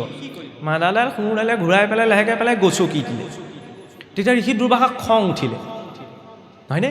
সেইবাবে চাওক, বস্তুটো লাগিলে সৰুৱেই হওক, জীৱনত একো কামেই নাহক, কিন্তু যেতিয়া শ্ৰেষ্ঠজনে গুৰুজনে কিবা এটা দিয়ে ন, তাক গ্ৰহণকৰ্তাজনে বহুত ভাৱেৰে গ্ৰহণ কৰিব লাগে, নহয়নে? মই মাজতে আৰু এটা কাহিনী কৈছোঁ দেই, ব্যক্তিগত জীৱনৰ অভিজ্ঞতা পৰা ইয়াতে সংযোগহে কৰিছোঁ। আমাৰ কি ভাদ মাহততো সকলো ৰাইজে ধৰি লওক গাঁৱে গাঁৱেতো বিভিন্ন নাম পাঠৰ অনুষ্ঠান হয় ন, সত্ৰ এইবিলাকলৈও মানুহ যায় নহয়। আমাৰ অসমত এই কলীয়াপানী সত্ৰত ঘটনা এটা ঘটিল। মানে কি হৈছিল, যোৱা বছৰ আমাৰ পুহিচৰ কেদাৰনাথলৈ গৈছিল। মাজতে আনিছোঁ আৰু টানি, মানে এজনৰ ভাৱটো বুজাবলৈ। তাৰপৰা যাওঁতে মানে কি হ'ল, তাৰ পৰা মিতিকা লৈ আনিছিল, চবকে দিলে আৰু দিয়াৰ পাছত মানে কি হয়, যোৰহাটৰ তেখেত যেনিবা সত্ৰস্থ নহয়, শিষ্য আৰু যথেষ্ট ভাল আৰু মাজে সময়ে আহি গৈ থাকে। আহি থকাৰ পিছত প্ৰভুক সেৱা কৰিলে। সেৱা কৰোঁতে মানে প্ৰভুক ক'লে বোলে প্ৰভু নিৰ্মালি বুলি অকণ মিতিকা অকণমানকে দিয়ক। মানুহ ঢেৰ আছিলে। প্ৰভু মানে সেই ফুট ল'বলৈ আইনাখন লৈ কিবা কাৰণত মানে আইনাখনৰ হেৰিডাল ভাগি থাকিলে।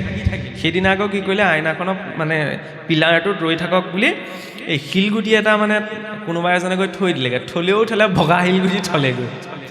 প্ৰভুৱে খপত খপত মিতিকা টুকুৰা ঠাইত শিলগুটিটোকে দি দিলে। তাৰপৰা তেওঁ কৈছে আৰু বোলে ৰ'ব দেই, পটককৈ শিলগুটিটোকে গুচি গ'ল। ওচৰতে মিতিকাখিনি থৈ আছিলে, মিতিকা টুকুৰা দিলে। সিমান কিলো একেবাৰে সৰু কথা, কিয় টানি অনা হৈছে, যিজনক দিলে তেওঁ, মই হোৱাহেঁতেন কি ক'লে, শিলগুটি পৰিলে লাহেকৈ ছাইড কৰি পেলাই থৈ দিলোঁহেঁতেন। তেওঁ ক'লে বোলে গুৰু হাতৰ পৰা, আপুনি মোৰ গুৰু হয়, গুৰু হাতৰ পৰা শিলগুটিটো যদি আহিছে তেতিয়াহ'লে এইটো ঈশ্বৰৰ কৃপা। সাধাৰণ মানুহজনে হাঁহিব বোলে শিলগুটিটো দিলে আৰু ভুলতে দিলে, সেইটো ইমান কি ভাবিব লগা আছে। নহয়, ভাৱটো গুৰুৰ হাতৰ পৰা পৰিলে ন, এই শিলগুটিনো গোসাঁই ঘৰ আসনত তুলি থৈ দিলে। এতিয়াও আছে, মই নাম ক'ব বিচৰা নাই, তেতিয়া কথাখিনি বেলেগ হৈ যাব। পিছত মানে ঘটনাটো কেতিয়া গম পালে, আমি হাঁহিছোঁ চবে, শিলগুটি দিন ধৰিছে, কিন্তু তেওঁৰ যিটো সৰলতা, হয়নে? ইয়াত এইটো মই দেখিছোঁ শুনিছোঁ কাৰণে ঘটনাটো এনেকৈ কৈছোঁ। সেইকাৰণে গুৰুজনেই হওক, শ্ৰেষ্ঠজনেই হওক, কোনোবা এজনে যেতিয়া কাৰোবাক কিবা এটা দিয়ে ন, লাগিলে মোৰ একোৱেই কামত নাহক, বস্তুটো মূল্যটো বুজিব লাগে আৰু মূল্যটো যদি বুজা নাযায় ন ইন্দ্ৰও খহিব লগা হয় আৰু যেতিয়া এজন ঋষিয়ে দিয়া উপহাৰটো মূল্যটো নুবুজিলে ইন্দ্ৰক ক'লে তুমি স্বৰ্গৰ অভিমানী হৈ পেলাই মই দিয়া নিৰ্মালী ৰূপত এই মালাডালৰ মূল্য নুবুজিলা তোমাক অভিশাপ দিছোঁ তুমি অহংকাৰৰ কাৰণে শ্ৰীহীন হ'ব লাগিব তোমাৰ সমগ্ৰ দেৱতা মণ্ডলী শ্ৰীহীন হ'ব লাগিব হয়নে আৰু সেই ঋষিৰ বাক্য অনুসাৰে স্বৰ্গত শ্ৰীহীনতা স্বৰ্গ লক্ষ্মী স্বৰ্গক বৰ্জন কৰিলে বৰ্জন কৰাৰ পিছততো এতিয়া ডাঙৰ ঘটনা ঘটিল যে অসুৰসকলৰ বল বৃদ্ধি হ'ল অসুৰেও স্বৰ্গ আক্ৰমণ কৰিবলৈ যুঁজা লাগিলে তেনেকুৱাতে উপায় বিচাৰি স্বৰ্গৰ দেৱতাসকল ব্ৰহ্মাদেৱৰ ওচৰলৈ ব্ৰহ্মাদেৱে ক'লে বোলে এতিয়া মই উপায়টো কেনেকৈ দিম তোমালোকে নিজেই ভুলটো কৰিলা মই নোৱাৰোঁ মহাদেৱৰ ওচৰলৈ যোৱা নহয়নে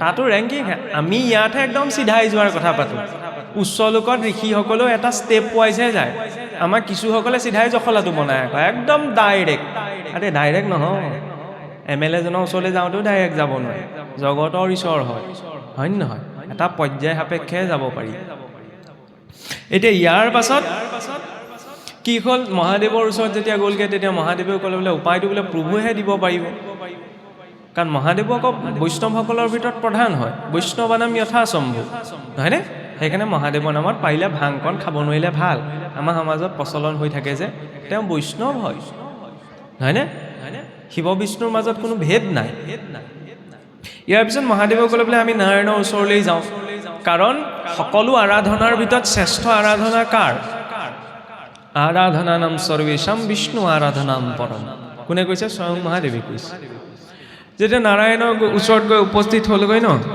তেতিয়া নাৰায়ণে প্ৰস্তাৱ ৰাখিলে ক্ষীৰ সমুদ্ৰ মন্থন কৰাৰ যে তোমালোকে আৰু অসুৰ আৰু দেৱতাসকলে লগ লাগি পেলাই ক্ষীৰ সাগৰ মন্থন কৰা বাসুকীক জৰি কৰা মন্দৰ পৰ্বতটোক মথনৰ মাৰি কৰা তাৰ পৰাই সাগৰ মথিলে অমৃত উৎপন্ন হ'ব আৰু সেই অমৃতক পান কৰিলে তোমালোকে পূৰ্বৰ শ্ৰী ঘূৰাই পাবা প্ৰস্তাৱটো ক্ৰমে আহিলে এতিয়া অসুৰে দেৱতা এনেই ইটো সিটোক দেখিব নোৱাৰে একেলগে সাগৰ মথিব কিন্তু যেতিয়া প্ৰস্তাৱটো গম পালে যে সাগৰ মথিব সাগৰ মথিলে কি ওলাব অমৃত ওলাব তেতিয়াহ'লে মানে এইটো ঘুমি গ'ল হয় নহয় মানুহে যেতিয়া বহুত ডাঙৰ লাভ এটা পায় ন তেতিয়াহ'লে চৰ খাই হ'লেও আনিব শুনিবলৈ টান হ'ব পাৰে হয় নহয় 10,000 টকা দিলেই গোটেই দিনটো চৰকাৰ জয় জ্ঞান চলি থাকে নহয় হয় নহয় নাখাই নাপায় ঢেচ খাই পৰিও যায় আপত্তি জনোৱা নাই দেই সেইটো নাভাবিব মই কিবা আপত্তি জনাইছোঁ ভাল কথা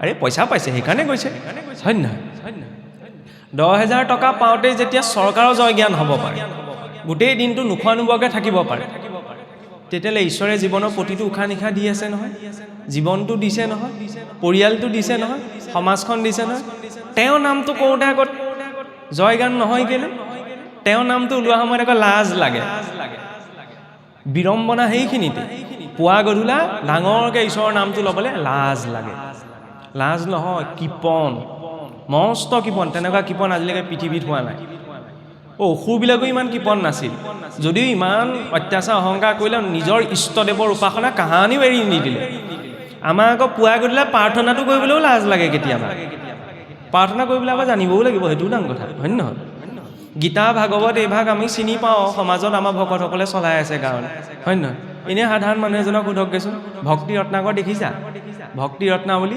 ভাগৱত পাতোঁতে আমাৰ ভকতসকলে ক'ব লাগে আমুকৰ ঘৰত চাগে ৰত্নাৱলী ভাগ আছে লৈ আনগে যা সকামে নিকামে নপঢ়ে যে চলি থাকে কাৰণে গীতা ভাগৱত ঘোষা কীৰ্তন এইভাগ আৰু চব মানুহে চিনি পায় আমাৰ অসমীয়া হয়নে ৰত্নাৱলী ৰত্নাকৰ ভক্তি প্ৰেমাৱলী এইবিলাক বৰকৈ চিনি নাপায় নপঢ়ে পঢ়া নাযায় সকাম নিকামকেইটাহে এইভাগ জীয়াই ৰাখিছে হয়নে কিন্তু যাত্ৰাটো সেইখিনিৰ পৰা আৰম্ভণি হ'ব লাগে মুছলিমজনে চৰকাৰে আৰু মাদ্ৰাছা বন্ধ কৰিলেও কোৰাণ পঢ়াবই হয়নে আমাৰ আকৌ চব খোলা আছে তথাপি নপঢ়ে ইয়াত কথাটো কোৱা নাই ঘৰখনত মহাপুৰুষে বহুত কষ্ট কৰি লিখি থৈ গৈছিল ন তেতিয়া গছৰ বাকলি এৰুৱাই সাঁচি পাতত গছৰ গুটি চেপি চেপি সাঁচি পাত প্ৰস্তুত কৰি ইমান ডাঙৰ ডাঙৰ গ্ৰন্থ লিখিলে হয়নে আমাৰ এতিয়া বগা কাগজখিলা দেখিলেও ধৈৰ্য নাই পঢ়িবলৈ ধৈৰ্য নাই হয় নহয় সময় নাই কষ্ট কৰি থৈ গৈছে ন ইমানখিনি কষ্ট কৰি লিখা পঢ়া কৰিবলৈ আমাৰ 80% মানে পঢ়া শুনা বাদ দি দিলেহেঁতেন কোনে সাঁচি পাতত লিখি পেলাই পঢ়িবলৈ শুনিবলৈ যাব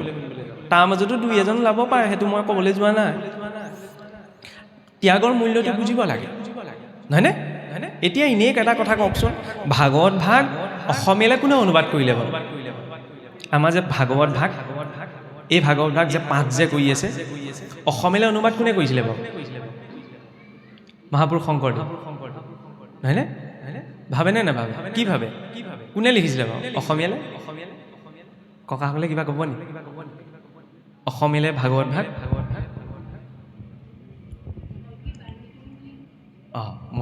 মহৰ্ষি বাল্মীকিয়ে বাৰু ৰামায়ণহে লিখিছিল, হয়। মানে সংস্কৃতৰ পৰা ভাগৱত ভাগ অসমীয়ালৈ আমি যে এতিয়া পাঠ পঢ়ি আছোঁ, কোনে লিখিছিল বাৰু? কোনোবাই ক'ব নি? বাহিৰত থকাসকলক কোনোবাই ক'ব নি? কওকচোন, কিবা ক'ব নি? নকয় ন? এতিয়া বুজি পাইছেনে সমস্যাটো কি? আমাৰ চাওক, নামঘৰ চব পকা হৈ গ'ল, চব সুবিধা গোটাই ল'লোঁ, বুজিছেনে? আগতে নামঘৰটো কেঁচা আছিলে, এতিয়া মানুহৰ চব সুবিধা হৈ গ'ল, কিন্তু আমাৰ ভেটিটো পকা নহয়। ভেটিটো পকা নহয়। এতিয়া বুজি পালে নহয়? ভাগৱত ভাগ অসমীয়ালৈ কোনে লিখিছিলে? অনুবাদ কোনে কৰিছিলে? হয়তো ইয়াত মই কৈ থকাৰ কাৰণে কৈছোঁ, ক'বলৈ অকণমান কোনোবাই অসুবিধাও পাব পাৰে, হয় নহয়? ভয়ো লাগিব, ভয় এটাও লাগে যে কিজানি কৈ দিলে ভুল হৈ যাব, হয় নহয়? আমি সাধাৰণ মানুহে এই বুলিয়ে জানো, বোলে শংকৰদেৱ গুৰুজনাই, নহয়নে? নহয়। মহাপুৰুষ সম্পূৰ্ণ ভাগৱত ভাগ অসমীয়ালৈ অনুবাদ কৰা। মহাপুৰুষ শংকৰদেৱ গুৰুজনাই প্ৰথম স্কন্ধ, দ্বিতীয় স্কন্ধ, দশমৰ আদি অংশ, একাদশ, দ্বাদশ। বাকীকেইটা স্কন্ধ কোনে? সেইকেইজন মহাপুৰুষকে চিনি নাপাওঁ, নামটোকে নাজানো। তাৰপৰা মই ভাবিছোঁ ভাগৱত ধৰ্ম পালন কৰি মই বিল্ডিং বনাম। হ'বনে? আৰে নিজৰ মহাপুৰুষ কেইজনকে যদি আমি চিনি নাপাওঁ। তৃতীয় স্কন্ধ গোপাল চৰণ দ্বিজ, মহাপুৰুষ দামোদৰদেৱৰ শিষ্য, নহয়নে? চতুৰ্থ স্কন্ধ শ্ৰী বিষ্ণু ভাৰতী, পঞ্চম স্কন্ধ অনিৰুদ্ধদেৱ, নহয়নে? নৱমত কেশৱ চৰণ কায়স্থ এটাও আহে, মধ্য দশম শেষ দশম অনন্ত কন্দলী। আৰু তেওঁলোকে দি থৈ গ'ল কাৰণে এই ভাগৱত পালোঁ, কিন্তু বিড়ম্বনা এইখিনিতে যে তেওঁলোকৰ নামকেইটাও আমাৰ চৰ্চালে নাহে। এইটো কথা বেলেগ দেই, এইটো নাভাবিব মই ইয়াত ভুল আঙুলিয়াইছোঁ বুলি, কাৰণ ময়ো কৈ ফুৰোঁ কাৰণে সেইকেইটা কথা জানি থৈছোঁ। যদি কৈ নুফুৰিলোহেঁতেন ময়ো সেইকেইটা কথাত গুৰুত্ব নিদিওঁ, খোলা কথা। আচল কথা জনা নজনাটো নহয়, চবেই ইমানখিনি নপঢ়েগৈ বা চৰ্চা কৰা নহয় ন, সেইটো ময়ো স্বীকাৰ কৰিছোঁ। কিন্তু যাক লৈ আমি গোটেই ধৰ্ম চলাই আছোঁ, হয় নহয়? তাত অন্ততঃ কোন কি আছে, সেইকেইটা কথাও আমাৰ ফকাচলৈ আহিব লাগে, নহয়নে? যেনেকৈ এতিয়া মই নিমন্ত্ৰিত হ'লোঁ, মোৰ সন্মান ধুনীয়াকৈ কৰিব ন, কিন্তু আমাৰ সমাজত উপেক্ষিত কোন হৈ যায়? সেই নামঘৰীয়াজন, যিজনে ৰাতিপুৱা সোনকালে আহি পেলাই নামসভাক মচি কাচি ভকত পাবহিয়ে বুলি, সেইজন উপেক্ষিত হয়। যিজনে পটাপট গাটো ধুই আহি শৰাই কাৰণে আপোনাৰ ফল কেইটা গুচাইছে, যাৱতীয় বস্তুকেইটা, সেইজনৰ কথা ক'লে আমি কেনেকৈ মাতোঁ? দেউৰী, এই দেউৰী এইফালে আহা, তেনেকৈ নহয়, মই নিজেই যাব লাগিব, নহয়নে? ইয়াৰ ক্ষেত্ৰতো তেনেকুৱা। আমি বহুত ডাঙৰ কথা কৈ আছোঁ ধৰ্মৰ নামত, কিন্তু যিসকলে আমাক অনুবাদ কৰি দি থৈ গ'ল তেওঁলোকৰ নামকেইটাই নাজানো। নামঘৰটোৱে তেনেকুৱা হয়, কেতিয়াবা নামঘৰীয়াজনো উপেক্ষিত হ'ব লগা হয়, দেউৰীজনো উপেক্ষিত, মানুহ বুলিয়ে নাভাবে কিছুমান জেগাত। এইটো নহয়, কোনে কি কৰিছে ডাঙৰ কথা নহয়, সন্মান সকলোৱে আছে ন, তেতিয়াহ'লে তেওঁলোকৰ প্ৰতিও সেইটো সন্মান লাগে, যাতে দেখাজনে আপোনাৰ আকৰ্ষিত হৈ সমাজলৈ আহে। মই ক'ব বিচাৰিছোঁ সেই কথাটো। এতিয়া চাওক, যেতিয়া সমুদ্ৰ মন্থন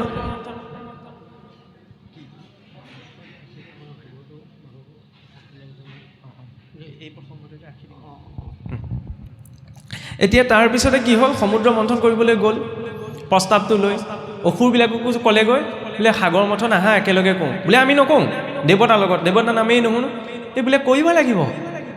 কিয়? কাৰণ সাগৰ মন্থলে অমিত ওলাব, অমিত সমানে সমানে ভাগ কৰি ল'ম। এই যেতিয়া ভাগৰ কথা আহে ন, ভাগ পোৱা বস্তু য'তে পায় ন তাত মানুহ যাবই, ভাগ নাপালে ক'লো কোনে যায়? ভাগ, হয়নে? ঘৰমূলি ভাগটো নাপালে বিপদ আছে আকৌ, হয়নে? প্ৰসাদ ন্যূনতম, কাৰণ ঘৰলৈ পোৱাৰ লগে লগে আমাৰ এনেও প্ৰসাদ হৈ নাথাকে, বুজি পাইছে নহয়? সেইকাৰণে ইয়াৰ মূল্য এটা আছে, সেই মূল্যটো ৰাখিহে। এতিয়া চাওক, যেতিয়া প্ৰস্তাৱটো পাই গ'ল বোলে সাগৰ মন্থন কৰিলে অমৃত খাবলৈ পাব, সমানে ভাগ কৰি ল'ব, সাগৰ মন্থন কৰিবলৈ। এতিয়া বোলে ইমান ডাঙৰ সাগৰখন কেনেকৈ মুঠিম, বোলে মন্দ পৰ্বতটো আনিব লাগিব, নহয়নে? সেই মন্দ পৰ্বতটো কি? মনেইটো মন্দৰ পৰ্বত, নহয়নে? জৰি কৰিলে কাক? বোলে এলা পেচা জৰিটো ছিগি থাকিব, বাসুকী নাগক, নহয়নে? মনৰূপী মন্দৰক এই কালচক্ৰত পৰি কালৰ জৰিয়তেও মঠি আছে। দৈবিক সম্পদ আসুৰিক সম্পদ দুয়োটাই এই শৰীৰৰ ভিতৰত আছে, গীতাত আহে ন? গতিকে মনৰূপী মন্দৰৰ মন্থন কালৰূপী জৰিয়ে জীৱই নিজৰ উপস্থিতিত সেই আসুৰিক আৰু দৈবিক সম্পদৰ মাজতেই হৈছে। সাগৰ মন্থন কৰোঁতে আকৌ ধুনীয়া ঘটনা এটা ঘটে, বোলে মন্দৰ পৰ্বতটো তললৈ গুচি যায়। সেইকাৰণে তেতিয়া বোলে নাৰায়ণে কুৰ্ম অৱতাৰ ধাৰণ কৰি মন্দৰ পৰ্বতটো পিঠিত তুলি ধৰি। আমাৰ জীৱনতো এনেকুৱা। মুক্তি কোনে পায়? আত্মাই পায় নি? নাপায়। আত্মাটো মুক্ত। মুক্তি মনটোৱে পায় ন? মন এব মনুষ্যানান বন্ধনাত কাৰণ মোক্ষই। মনটো কোনে ধাৰণ কৰি ৰাখিছে? এই গোটেই সম্পূৰ্ণ অস্তিত্বক কোনে পিঠিত তুলি ৰাখিছে? নাৰায়ণেই ন? কুৰ্ম মানে আধাৰ শক্তি। আসনত যেনিবা আমি ধৈৰ্য বুলি কওঁ। আধাৰ শক্তিৰ ওপৰতেতো কাল আছে, স্থান কালৰ একালিয়তাতেতো সৃষ্টি, নহয়নে? সেইবাবে কয় না আগতে বোলে কাছৰ ওপৰত অনন্তদেৱ আছে, অনন্তদেৱৰ শিৰত বোলে পৃথিৱীখন আছে। অনন্ত মানে সাপ এটা নহয়, অনন্ত মানে কাল। কাল মানে কি? সময়। সময়ৰ হাজাৰখন মুখ আছে। কি সময় সকলো জেগাতে একেই নহয়, বেলেগ বেলেগ। এতিয়া কুৰ্মৰূপী নাৰায়ণে যেতিয়া মন্দৰগিৰি ধৰিলে, দুইটি পক্ষৰ মাজত সাগৰ মন্থন আৰম্ভ হ'ল। সমুদ্ৰ মন্থনত বোলে 14টা ৰত্ন উৎপন্ন হৈছিল। 14টা ৰত্ন উৎপন্ন হ'ল, 14টা বিশেষ বস্তু, নহয়নে? আমাৰ জীৱনতো সেই 14টা ৰত্ন আহে। প্ৰথম কি উৎপন্ন হৈছিল? কালকুট, হলাহল বিষ। বোলে ভাল কামটো আৰম্ভ কৰিছোঁ, প্ৰথমতে কি ওলাব? বিহে ওলাব। বেয়া কামটো কৰিবলৈ গ'লে বিষ নোলায়, হয়নে? সেইখিনিতে ধৰি লওক কোনোবাই এনেই কথা এটা কৈছোঁ, গাঁৱৰ মাজেদি কোনোবাই হিন্দী ইংৰাজী অসমীয়া ধুনীয়া গান এটা গাই পাৰ হৈ যাওকচোন, এই বোলে ভাল গাইছে দেই, বৰ ধুনীয়া গাইছে। ৰাতি কোনোবা এনেই পৰীক্ষা কৰি চাব পাৰে, এনেই ভাগৱতৰ পদ এটি গুণগুণাই পেলাই গাঁৱৰ মাজেদি গৈ দেখুৱাওঁ, পিছদিনা কবি কো পাগল জানো, ভাগৱতে মূৰত ধৰি লেগেছে, ৰাতি এটি গাই ঘূৰি ফুৰিছে। সেইটো ভাৱনা। আৰু এই নামতে যাহাৰ পুৰুষ উদ্ধাৰ নিন্দে দান ৰাখ বুলি জানিবাহা নিদিবাহা সাক্ষী খাইলে দুই আখি জানিবাহে সিটো কলি, নহয়নে? 10জনৰ মাজত বেয়া মাতটো মাতিলে কোনেও ঘূৰি নাচায়, নহয়নে? 10জনৰ মাজত গৈ কৃষ্ণ বুলি কৈ দিয়কচোন, ঘূৰি ঘূৰি চাব, এইজন ভকত ক'ৰ পৰা ওলালে, হয় নহয়? নাই নোলাই নহয় নামটো। তেতিয়া কৃষ্ণ ক'ব লাগে, সেই বেয়াজন যাতে আঁতৰি যায়, ভালজন কাষ চাপি আহে, সেইটোও এটা দোষ আকৌ। কিন্তু আমাৰ সম্ভৱ নহয়গৈ। যাই হওক, এতিয়া বিহ যেতিয়া ওলালে, ভাল কাম এটা কৰিবলৈ জানে প্ৰথমতে বিহে ওলায়। সেইকাৰণে বিহক অতিক্ৰম কৰিহে পৰৱৰ্তী বস্তুখিনি। বেয়াটো শুনিব লাগিব, না বেয়াটো হজম কৰিব লাগিব। তাৰপিছতে চবৰে মাজত হাহাকাৰ লাগি গ'ল। বিহৰ প্ৰভাৱত সকলো একদম অচেতনৰ নিচিনা অৱস্থা ওলাল। গৈ থৈ পেলাই ক'ৰ ওচৰ পালেগৈ? ভোলানাথৰ ওচৰ পালেগৈ। বোলে এইজনী ভোলানাথ, এইজনী সহায় কৰি। ভোলানাথ এইকাৰণে নহয় যে মই আৰু যিহকে গৈছোঁ তিহকে তেওঁ বোলে খাই পেলাই ভাঙত একদম বোম ভোলা হৈ আছে, যিহকে মন যায় তাকে দি দিব। তেওঁ সমান বুদ্ধি আজিলৈকে কাৰো হোৱা নাই, নহয়ো। মহাদেৱৰ সমান বৈষ্ণৱো নাই, আৰু ভগৱান বিষ্ণুৰ সমান শৈৱও নাই। শৈৱ মানে কি? যি শিৱক উপাস্য মানে। বৰ ধুনীয়া প্ৰসংগ। আৰু মূল মত দুটাই আছিল, শৈৱ মত আৰু বৈষ্ণৱ মত। বৈষ্ণৱ মতৰ যি মূল মন্ত্ৰ ন, সেয়া হৈছে অষ্টাদশাক্ষৰ মন্ত্ৰ, নমো নাৰায়ণায়। তাত 8টা আছে শব্দ, বৰ্ণ। আৰু শৈৱ মাৰ্গৰ মূল মন্ত্ৰ হৈছে পঞ্চাক্ষৰ মন্ত্ৰ, 5টা আখৰ আছে, নম শিৱায়। ভাগৱতৰ কথা ক'বলৈ গৈ এইবোৰ কেলৈ কৈছে? এতিয়া 2জনমান দেৱী মোবাইলটোত যে ওলাই আছে, লিখিবলৈ এহালিচা আৰম্ভ কৰি গৈ শৈৱ মন্ত্ৰৰ কথা কৈছে, বৈষ্ণৱ মন্ত্ৰৰ কথা কৈছে। ৰহস্য আছে চাওক। প্ৰতিটো মন্ত্ৰত তাৰ এটা মূল বৰ্ণ থাকে, যাক কোৱা হয় জীৱ অক্ষৰ। যেনেকৈ শৰীৰটো জীৱ আছে কাৰণে চৈতন্য হৈ আছে ন, মন্ত্ৰটো তেতিয়াহে চৈতন্য হৈছে মূল জীৱ অক্ষৰটোৱে। নমো নাৰায়ণায়, তাত এনেকুৱা এটা বৰ্ণ আছে যিটো বৰ্ণ আঁতৰাই দিলে মন্ত্ৰটো সম্পূৰ্ণ নহয়, মন্ত্ৰটোৰ বিপৰীত অৰ্থ হৈ যায়। সেইটো হৈছে কি? নমো নাৰায়ণায়। ৰা ৰাটো যদি উলিয়াই দিয়ে, নাৰায়ণ বুলি কাক কোৱা হয়? নৰস্যায়নম ইতি নাৰায়ণম। নাৰায়ণায় পৰ্বত যদি ৰা বৰ্ণটো আঁতৰাই দিয়ে, তেতিয়াহ'লে কি হ'ব? নমো না অয়নায়, যি অয়ন নকৰি, মিনিং নবনে। তাৰ পৰা আহিলে কি? ৰা বৰ্ণ। শৈৱ মাৰ্গত পঞ্চাক্ষৰ মন্ত্ৰৰ নম শিৱায়, তাৰ জীৱাক্ষৰ মন্ত্ৰটো হৈছে কি? ম। ন শিৱায় হৈ যাব তেতিয়া মটো যদি আঁতৰাই দিয়ে অষ্টাক্ষৰৰ পৰা কি আহিলে ৰা আৰু শিৱৰ পঞ্চাক্ষৰ মন্ত্ৰৰ পৰা কি আহিলে ম কি হ'ল বাৰু ৰা লগত ম যোগ কৰিলে ৰাম সেইবাবে ৰাম তাৰক মন্ত্ৰ তাৰক ব্ৰহ্ম বুলি কোৱা হয় ৰাম ৰহস্য উপনিষদ ৰাম সকলো নামৰ ভিতৰতে ৰাম নাম শ্ৰেষ্ঠ বুলি যে ক'লে ৰাম নাম সবাতো অধিক গুৰুজনাই জ্বলিছে কিয় শৈৱ মন্ত্ৰ আৰু বৈষ্ণৱ মন্ত্ৰৰ সংমিশ্ৰণত নিৰ্মাণ হোৱা বীজ মন্ত্ৰ হয় ৰ হৈছে অগ্নিৰ বীজ আ হৈছে অগ্নিৰ বীজ ম হৈছে চন্দ্ৰৰ বীজ সেই তিনিওটাৰ বীজ সংলগ্ন হলত ৰাম মন্ত্ৰ হৈছে ৰাম নাম হৈছে এতিয়া মহাদেৱৰ ওচৰত যেতিয়া পালেগৈ তেতিয়া মহাদেৱে তেতিয়া আই পাৰ্বতীয়ে ক'লে যে প্ৰভু বিহুপা খাই দিলে মই আপোনাৰ হৃদয়ত আছোঁ ভগৱান হৃদয়ত আছে হৃদয়টো পুৰিব তেতিয়া মহাদেৱে কৈছিল আৰু ইমান সাহস চাওক ৰাম নাম অখিল মন্ত্ৰ ম হৃদয়ে প্ৰতিষ্ঠম হলাহলম বা প্ৰলয়ানলম বিশ্বতে কুতুভয়ম যে যেতিয়া মোৰ হৃদয়ত ৰাম নামৰূপী বীজ মন্ত্ৰ আছে ন তেতিয়াহ'লে হলাহল কি বস্তু প্ৰলয়ৰ অনলো মই পান কৰিব পাৰিম কিন্তু হৃদয়ত বোলে ভগৱন্ত আছে সেইকাৰণে কণ্ঠতে ৰোধ কৰি দিলে সেইবাবে নীলকণ্ঠ হয়নে সেইজন হৈছে মহাদেৱ ইয়াৰ পিছত মহাদেৱে হলাহল গ্ৰহণ কৰাৰ পিছত তাৰ পিছতে কি উৎপন্ন হ'ল কামধেনু গাইৰ এটা প্ৰকৃতি আছে বোলে যি বিচৰি পেলাই দোহন কৰা যায় তাকে প্ৰাপ্ত হয় কামধেনু হৈছে প্ৰতিভা মানুহৰ জীৱনতো প্ৰথম বাধাখিনি আহে ন সমস্যা আহে সমস্যাখিনিক যেতিয়া হজম কৰিব পৰা যায় ন তেতিয়া প্ৰতিভা বিকাশিত হয় কামধেনুৱে হৈছে প্ৰতিভা কামধেনুৰ পাছতে প্ৰকট হৈছিল উচ্চশ্ৰৱা মানে মনৰ বেগেৰে যাব পৰা এটা ঘোঁৰা প্ৰতিভা থাকিলেই নহ'ব নহয় প্ৰতিভাই গতি লাভ কৰিব লাগিব সেইবাবে ইয়াৰ পাছতে কি উৎপন্ন হ'ল উচ্চশ্ৰৱা বোলে গতি লাভ কৰিছে গতিটোত যদি চঞ্চলতা থাকে নহ'ব ন গজগম্ভীৰতা লাগিব চতুৰ্থতে প্ৰকট কি হ'ল ঐৰাৱত মানুহৰ প্ৰতিভা আহিলে প্ৰতিভাই গতি লাভ কৰিলে প্ৰতিভা বিকাশ হৈ গৈ আছে কিন্তু চঞ্চল হ'লে নহ'ব বোলে মই আছে মোৰ আমুক গুণ মই যিহকে পাওঁ তাকে নহয় তাত গম্ভীৰতা লাগিব গজগম্ভীৰতা আৰু যেতিয়া গজগম্ভীৰতা আহি গ'ল তাৰপিছতে কি প্ৰকট হ'ল বোলে কল্পবৃক্ষৰ সন্মুখত বোলে সংকল্প মাত্ৰকে মনৰ বিচৰা বস্তুটো পোৱা যায় কল্পবৃক্ষ হৈছে চেতনাৰ হেতু স্থিতি প্ৰতিভা বিকাশ হৈ যেতিয়া সি এটা স্থিতি প্ৰাপ্ত কৰে তেতিয়া সেই প্ৰতিভাৰ আধাৰতে মানুহে জীৱনত প্ৰয়োজনীয় সকলো বস্তু গোটাই ল'ব পাৰে হয় নহয় সাধন থাকিলেহে গোটাই ল'ব বিনা সাধনত কেনেকৈ গোটাব কল্পবৃক্ষ হৈছে চেতনাৰ হেতু স্থিতি ইয়াৰ পাছতে কি জন্ম হৈছে কল্পবৃক্ষৰ পাছতে ৰম্ভা যেতিয়া মানুহে তেনেকুৱা এটা স্থিতি পাইগৈ যে মই চব গোটাই ল'ব পৰা সামৰ্থ্যৱান হৈ গ'লোঁ মই গোটাই ল'ব পাৰোঁ তাৰপিছতে আহে কি বিষয়ৰ চঞ্চলতাটো আহি যায় হয় নহয় যেন তেনে গুচি যায় মই পাই গ'লোঁ এতিয়া মই যিহকে পাই তাকে কৰিব পাৰোঁ ৰম্ভা হৈছে সেই বাসনাৰ প্ৰতীক সেই বাসনাত কোন মগ্ন হ'ল অসুৰ মানে কি যাৰ জীৱনত কোনো হাৰমনি নাই আৰু সুৰ মানে হৈছে দেৱতাসকল যাৰ জীৱনত শৃংখলা আছে হয়নে সেইকাৰণে সুৰহে হ'ব লাগে অসুৰ হ'ব নালাগে সুৰ গানটো শুনিবলৈ এইকাৰণে ভাল লাগে পাঠ পঢ়িছে যে সুৰ দি গাইছে কাৰণে শুনিবলৈ ভাল লাগিছে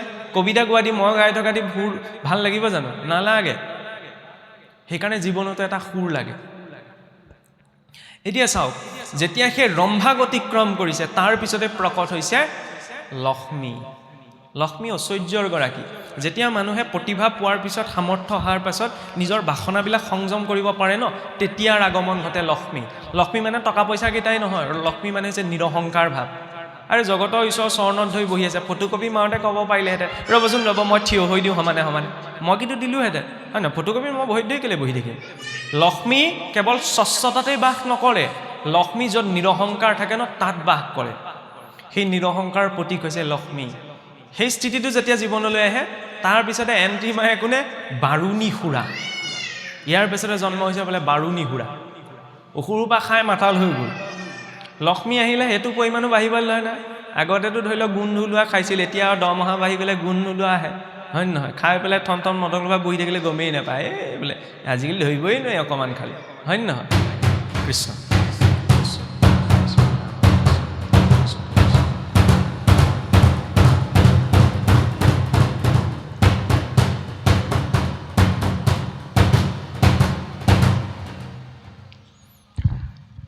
এইটো চিগনেল আকৌ দম দয়া দান যে দমন কৰা দয়া কৰা দান কৰা দবা কোপটো যে মনত পেলাই দিয়ে আৰু সন্ধ্যা লাগিল নহয় পাহৰি থাকিব পাৰোঁ নহয় এতিয়া চাওক যেতিয়া লক্ষ্মীৰ প্ৰকট হৈছে লক্ষ্মীৰ প্ৰকটৰ পাছতেই আবিৰ্ভাৱ হৈছে কাৰ বাৰুণী খুৰাক যেতিয়া অতিক্ৰম কৰে বাৰুণী খুৰাকে নিচা যেতিয়া ঐশ্বৰ্য বৃত্ত গৈছে তেতিয়া মানুহৰ নিচাবিলাক বাঢ়িবলৈ ধৰে হয় নে বহুতৰ নিচা উৎপন্ন হ'ব পাৰে কেৱল সুৰাপানতে যে মানুহৰ নিচা থাকে নহয় কাৰোবাক গালি পোৱাও কাৰোবাৰ নিচা হ'ব পাৰে হয় নহয় কাৰোবাৰ ভুলটোকে দেখি থকাটো মানুহৰ নিচা হ'ব পাৰে নিগেটিভ ভাবি বুলি ক'লে ঢেৰ আছে নহয় সেই স্থিতিটো উৎপন্ন কৰাৰ পাছতে কি প্ৰকট হৈছিল চন্দ্ৰমা যেতিয়া মানুহৰ নিচাটোৰ ওপৰত কণ্ট্ৰোল থাকে সংযম থাকে ন তেতিয়া ব্যক্তিত্বৰ শীতলতা প্ৰকাশ পায় চন্দ্ৰ শীতল ন সেই শীতলতা যেতিয়া আহে ইয়াৰ পাছতে প্ৰকট হৈছে কি পাঞ্চজন্য হংস মানে কি নাদ সেই ব্যক্তিত্বৰ শীতলতাৰ নাদ তেতিয়া চাৰিওকাষে ব্যাপ্ত হয় নহয় শব্দ ৰূপত আৰু যেতিয়া চাৰিওকাষে ব্যাপ্ত ইয়াৰ পাছতেই প্ৰকট হৈছে পাৰিজাত পুষ্প যাৰ সুগন্ধিয়ে গোটেই পৰিৱেশটো পবিত্ৰ কৰি তুলিব পাৰে ব্যক্তিত্বত যদি সেইটো গুণ আহিছে ন তেতিয়াহ'লে সেই ব্যক্তিত্বৰ গোন্ধই গোটেই পৰিৱেশটোকো সুন্দৰ কৰি তোলে হয়নে শক্তি সেই মাটিকণত নাই তেতিয়া শক্তি ক'ৰ পৰা আহিছে সেই ফুলপাহিত বৃক্ষজোপাতো নাই কিন্তু বৃক্ষজোপাত থকা ফুলপাহিয়ে চাৰিওকাষটো সুগন্ধি কৰি তুলিছে বুজি পাইছে নহয় ইনডাইৰেক্টলি কি কোৱা গৈছে মাটিৰ বস্তু মাটিতে আছোঁ ন শৰীৰটোৰ মূল্য নাই কিন্তু এই শৰীৰত থকা জীৱটোক যদি এপাহি ফুলৰ দৰে বিকাশ কৰিব পাৰিছোঁ তেতিয়াহ'লে চকু চবৰে যাব কিন্তু ফুল লাগি নথকা কাঁইট গছজোপালৈ কাঁইটীয়া গোলাপ ফুলজোপালৈ আৰু সন্মুখত থৈ দিলেও চকুটো নাযায় কিন্তু গেলেকনিৰ মাজত থকা ফুলি থকা ফুলজোপালৈ 1000 কিলোমিটাৰ দূৰৰ পৰা ভোমোৰাটো উৰি আহিব সেইকাৰণে জীৱনটোত সেই সুন্দৰতাটো লাগে আৰু সেই পাৰিজাত পুষ্পৰ পাছতে জন্ম প্ৰকট হৈছে বোলে ভগৱান ধন্বন্তৰী সমগ্ৰ বৈদ্য শাস্ত্ৰৰ জ্ঞাতা আয়ুৰ্বেদৰ আবিৰ্ভাৱ ভগৱান ধন্বন্তৰীৰ পৰাই দেৱালীৰ আগত এটা দিন আহে চাবচোন মানুহে ধনতেৰছ বুলি যে কয় আমাৰ মানুহে ভাবে কি ধনতেৰছ মানে কি ধন শব্দটো যে আছে সেইকাৰণে এতিয়া অসমীয়া পালন কৰিবলৈ লৈছে লক্ষ্মী বস্তু এটা আনিব লাগে বোলে ঝাৰু আনিব লাগে সোণৰূপ কিনিব লাগে তেতিয়া বোলে ঢেৰ লক্ষ্মী আহে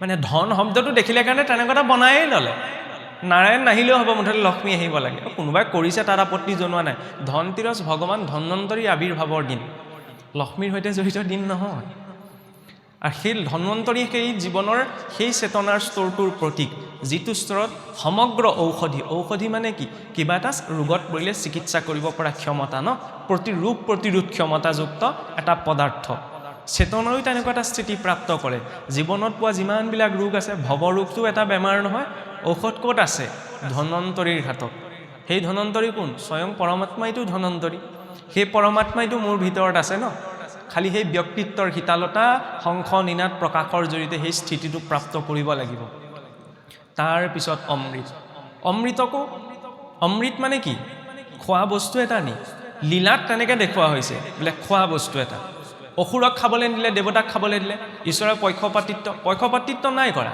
অসুৰে কাহানিও জীৱনত অমৃত খাব নোৱাৰে কিয় নোৱাৰে জানেনে অসুৰে নিজৰ শৰীৰৰ অমৰত্ব বিচাৰিছিল যিটো স্বয়ং ব্ৰহ্মাদেৱৰ পক্ষেও সম্ভৱ নহয় আৰু কল্পৰ অন্তত ব্ৰহ্মাদেৱেও নিজৰ শৰীৰটো এৰিব লাগে কিন্তু দেৱতাই কিহৰ অমৰত্ব বিচাৰিছিল আত্মাৰ আৰু সেয়াইতো অমৰত্ব প্ৰাপ্তি যিদিনা স্বজ্ঞান আত্মজ্ঞান উপজে ন জেঠীটোৱেও কৈছে আপোনালোকে কয় নকওঁ হয়নে যিদিনা আত্মজ্ঞান উপজে সেইদিনাই তেওঁ অমৰত্ব প্ৰাপ্ত কৰিব পাৰে সেইদিনাই তেওঁ অমৰ হয় বেদত সেইবাবে সমস্ত জীৱক কোৱা হৈছে চিন্নন্তু বিশ্ব হে অমৃত পুতস্য আজু ধামানি বেদাহমেতম পুৰুষম মহন্তম আদিত্য বৰ্ণম তমসস্পৰস্তাত যে হে অমৃতৰ পুত্ৰসকল মই সেই তিমিৰাতিত পৰম পুৰুষক জানিব পাৰিছোঁ যিদিনা ভগৱন্তৰ সন্মুখত জীৱ উপস্থিত হৈগে ন সেইদিনা জীৱৰ বাস্তৱিক অস্তিত্ব বৰ্তি নাথাকে জীৱই পৰমাত্মালৈ ৰূপান্তৰ হৈ যায় সেয়া অদ্বৈতবাদৰ সিদ্ধান্ত ভক্ত হনুমন্তক এবাৰ ভগৱান ৰামচন্দ্ৰই সুধিছিল যে তোমাৰ আৰু মোৰ মাজৰ সম্পৰ্ক কি যে প্ৰভু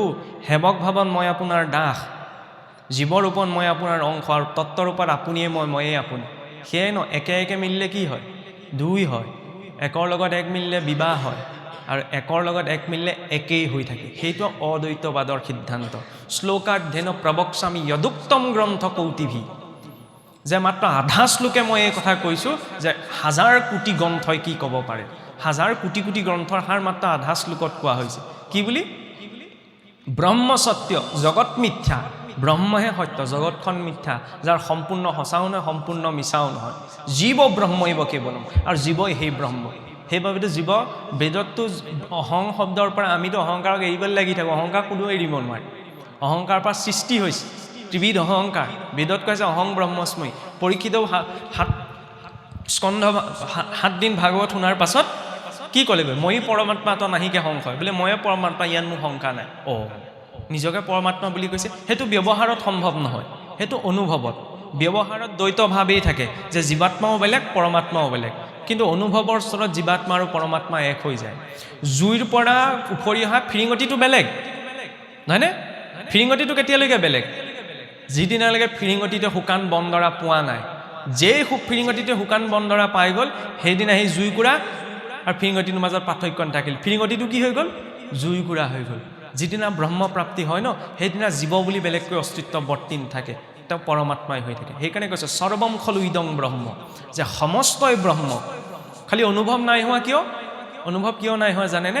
একমাত্ৰ প্ৰকৃতি মায়াৰ বাবে। সাংখ্যত কোৱা হৈছে 25টি তত্ত্বৰে শৰীৰটো গঠিত। পঞ্চ কৰ্মেন্দ্ৰিয়, পঞ্চ জ্ঞানেন্দ্ৰিয়, পঞ্চ তন্মাত্ৰ শব্দ স্পৰ্শ ৰূপ ৰস গন্ধ আৰু পঞ্চ মহাভূত ভূমি অগ্নি জলবায়ু আকাশ। 4টা অন্তৰন্দ্ৰিয় মন বুদ্ধি অহংকাৰ চিত্ত। নামঘৰলৈ হওক বাটচৰা, বাটচৰাটো ডাঙৰকৈ বনাবলৈ, বাটচৰা ডাঙৰকৈ নবনায়, সৰুকৈ বনায়। চৰণ যুগল, মূল গা ঘৰটো বহলকৈ, দুফালে 2খন বাৰাণ্ডা, প্ৰকৃতিৰ আৱৰণ, ওপৰৰ ছাদখন 3টা আৱৰণত চোৱা যায়। আগতে যিবিলাক নামঘৰ আছিল, এতিয়াতো 3 পাত আহিলে। 17তম প্ৰকৃতিৰ 3 গুণ, হয়নে? পঞ্চকৰ্মেন্দ্ৰিয়, ইয়াত 6টা আছে, মই হিচাপ কৰি চাইছিলোঁ, কিন্তু মূল আৰ্হিত চাবচোন 5টি 10টি খুটাই থাকে। 5টি কৰ্মেন্দ্ৰিয়, 5টি জ্ঞানেন্দ্ৰিয় ধৰি ৰাখিছে, নহয়নে?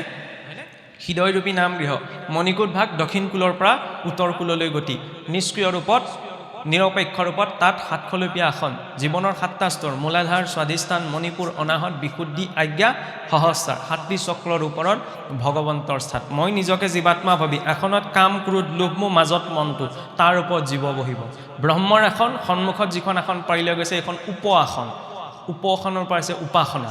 আৰু উপাসনা কুণ্ডত যেতিয়া কিবা এটা জ্বলোৱা যায় ন, তেতিয়াহ'লে তাৰ পৰা উৎপন্ন হোৱা অৱশিষ্টখিনিকো কি বুলি কয়? ভস্ম। ভস্মই তিলকো গ্ৰহণ কৰা যায়। আৰু যদি মই বাসনা কুণ্ডত জ্বলাইছোঁ, তেতিয়াহ'লে তাৰ অৱশিষ্টখিনি কি ক'ব? ফুটছাই চোৱা বাচনহে ধুৱে, এইটো ধুবলৈহে কামত দিব। সেইকাৰণে অকণমান উপাসনাত, অকণমান বাসনাত, আপত্তি নাই, তেতিয়া জীৱনৰ পূৰ্ণতা, হয়নে নহয়? এতিয়া বহল কৰিব বিচৰা নাই, এই কথা প্ৰসংগতেই মই সামৰিব বিচাৰিছোঁ। চাওক, সংসাৰত হয়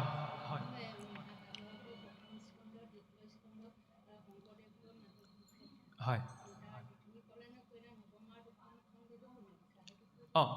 দশমৰ যিটো আদি অংশ, আদি দশম কয়, আদি দশম মহাপুৰুষ শংকৰদেৱে, মধ্য দশম আৰু শেষ দশম অনন্ত কণ্ডলী, আৰু নৱম স্কন্ধত কেশৱচৰণ কায়স্থ এটা, আৰু লগতে কিছু অংশ চন্দ্ৰভাৰতীৰো আছে।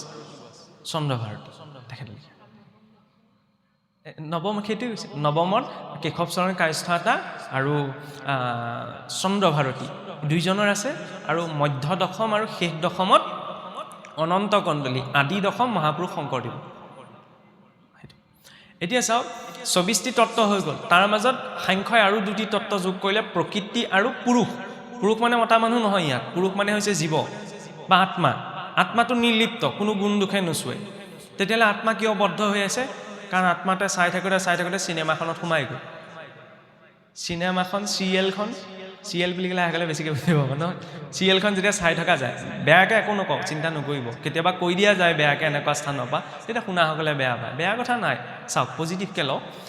সন্মুখত চিনেমাখন বা চিৰিয়েলখন যেতিয়া আমি চাই থাকোঁ, চাই কোনে আছে? মই আছোঁ। কিন্তু চিনেমা বা চিৰিয়েলখনত যেতিয়া কোনোবাই কান্দে, কন্দা দৃশ্য এটা চলি থাকে, তেতিয়া বহি থকা মানুহজনে যদি একান্ত মানে চাই থাকে, তেতিয়া এইজনৰ মনটো বেয়া লাগিবলৈ আৰম্ভ কৰে, হয় নহয়? তাত যদি কোনোবাই হাঁহে, এইজনেও হাঁহিবলৈ আৰম্ভ কৰে। ক্ৰিকেট খেলখন চাই থাকোঁতে 6 মাৰিব কোনোবাই, আৰু 6টো মাৰিলে বুলি চকী পৰা উঠিছে কোনোবা, মানে কি দেখা গৈছে? চিনেমাখন চাই আছে কোনে? পুৰুষৰূপী আত্মাই, কিন্তু ই প্ৰকৃতি হৈছে এই চিনেমাখন। চাওঁতে ইমান মন দি চাইছে ন, সেই চিনেমাখনৰ ভিতৰতে নিজকে বিচাৰি পাইছে, হয়নে? কিন্তু যেতিয়া চিনেমাখন শেষ হৈ যায়, যেতিয়া কাৰেণ্টটো গুচি যায়, তেতিয়া গম পাওঁ কাৰেণ্টটোৱে গুচি গ'ল, চিনেমা শেষ হ'ল, আৰু বাস্তৱিকতালৈ ঘূৰি আহিল, হয়নে? জীৱনটোত থকালৈকে প্ৰকৃতিত দেখিলে আমি প্ৰকৃতিত সুখ পালে আমি সুখ যেন ভাবোঁ, দুখ পালে আমি দুখ যেন ভাবোঁ। কিন্তু জীৱনৰ অন্তিম সময়ত যেতিয়া চিনেমাখন শেষ হয় ন, সেইদিনাহে গম পাওঁ যে মই নাছিলোঁৱেই তাত, চাই আছিলোঁ কাৰণে সুখ দুখ ভাল বেয়া মান অপমান অনুভৱ হৈ থাকিল। বুজি পাইছেনে? মায়া বুলি ক'লে বেলেগ একো নাই, এই সন্মুখত চলি থকা এই দৃশ্য প্ৰপঞ্চ সমস্ত মায়া, যাক কোনো এৰিব নোৱাৰে সংসাৰত থকালৈকে। আৰু নিষ্ক্ৰিয় ৰূপত দ্ৰষ্টাৰ ৰূপত কোন আছে? আত্মা। খালি ই চিনেমাখন মছগুল হৈ চাই আছে কাৰণে মানে ই ভাবি আছে কি তাত হাঁহিছে ময়ো হাঁহিছোঁ, তাত দুখ পাইছে ময়ো দুখ পাইছোঁ, নহয়নে? তাত 6 মাৰিছে ময়ো 6 মাৰিম, এইটো ভ্ৰমত আছে। এইটোতো অৱস্থা মায়াৰ অৱস্থা, নহয়নে? এতিয়া আখৰাহে কৰি থকা হৈছে। আচল ভাওনা আজি ৰাতিলেও নহয়, আচল ভাওনা প্ৰত্যেকৰ সেই অন্তিম সজ্জাত হ'বগৈ, হয় নহয়? ভাওনাৰ আগত আখৰা কৰি থাকে ন। আখৰা কিয় কৰে? বচনবোৰ যাতে মনত থাকে, নহয়নে? কিন্তু কেতিয়াবা কি হয়, আৰু বচন মুখস্থ কৰিলেও ভাওনাৰ দিনা যদি হাজাৰ হাজাৰ দৰ্শক বহি থাকে ন, তেতিয়াহ'লে বচন পাহৰি থকাও যায়, হয়নে? অন্তিম মুহূৰ্ততো যেতিয়া আমাৰ ভাওনা চাবলৈ এইসকল দৰ্শক নাযায়, এইসকলেতো বেলেগত ব্যস্ত হৈ যাব, খৰি দি হ'ল নে নাই হোৱা, হয় নহয়? তাৰপিছত অলংকাৰকেইটা কোনে কি পাব এইকেইটাও ভাগ বতৰা কৰিবলৈ আছেই। সেইখন ভাওনা চাবলৈ কোন আহিব? স্পেচিয়েল কেইজনমানক পঠাই বোলে, মহাৰাজ জমে, হয়নে? এতিয়া সেইকেইজন দৰ্শকক দেখি মই ভাওনা বচন পাহৰি থাকিবও পাওঁ। এতিয়া ভকতৰ বচন মাতি আছোঁ ন, ভকতটো কোনো হ'ব নোৱাৰে, ভকত 6জনেই, হয়নে? আমিতো ভকতৰ ভাওহে জুৰিছোঁ, বেয়া কথা নহয় আকৌ। ভাও মানে কি? ভাৱনাৰ পৰাই ভাওনা হৈছে, মানে তেওঁ কৃষ্ণ নহয়, কৃষ্ণ যেন ভাৱ কৰি প্ৰৱেশ কৰিছে, সেইকাৰণে কৃষ্ণ যেন লাগিছে। তেওঁ দৈত্য নহয়, তেওঁ দৈত্যৰ ভাৱ কৰি প্ৰৱেশ কৰিছে, সেইবাবে তেওঁ আচাৰ আচৰণত দৈত্য যেন লাগিছে। আমিও ভকত হ'ব পৰা নাই, কিন্তু ভকতৰ ভাৱ লৈয়ে আমি প্ৰৱেশ কৰিছোঁ, সংসাৰত হওক নামঘৰত হওক। তেতিয়া দেখাজনে কি ভাবিব? এইটো হাইলাখ কৃষ্ণ যেন লাগিছে দেই।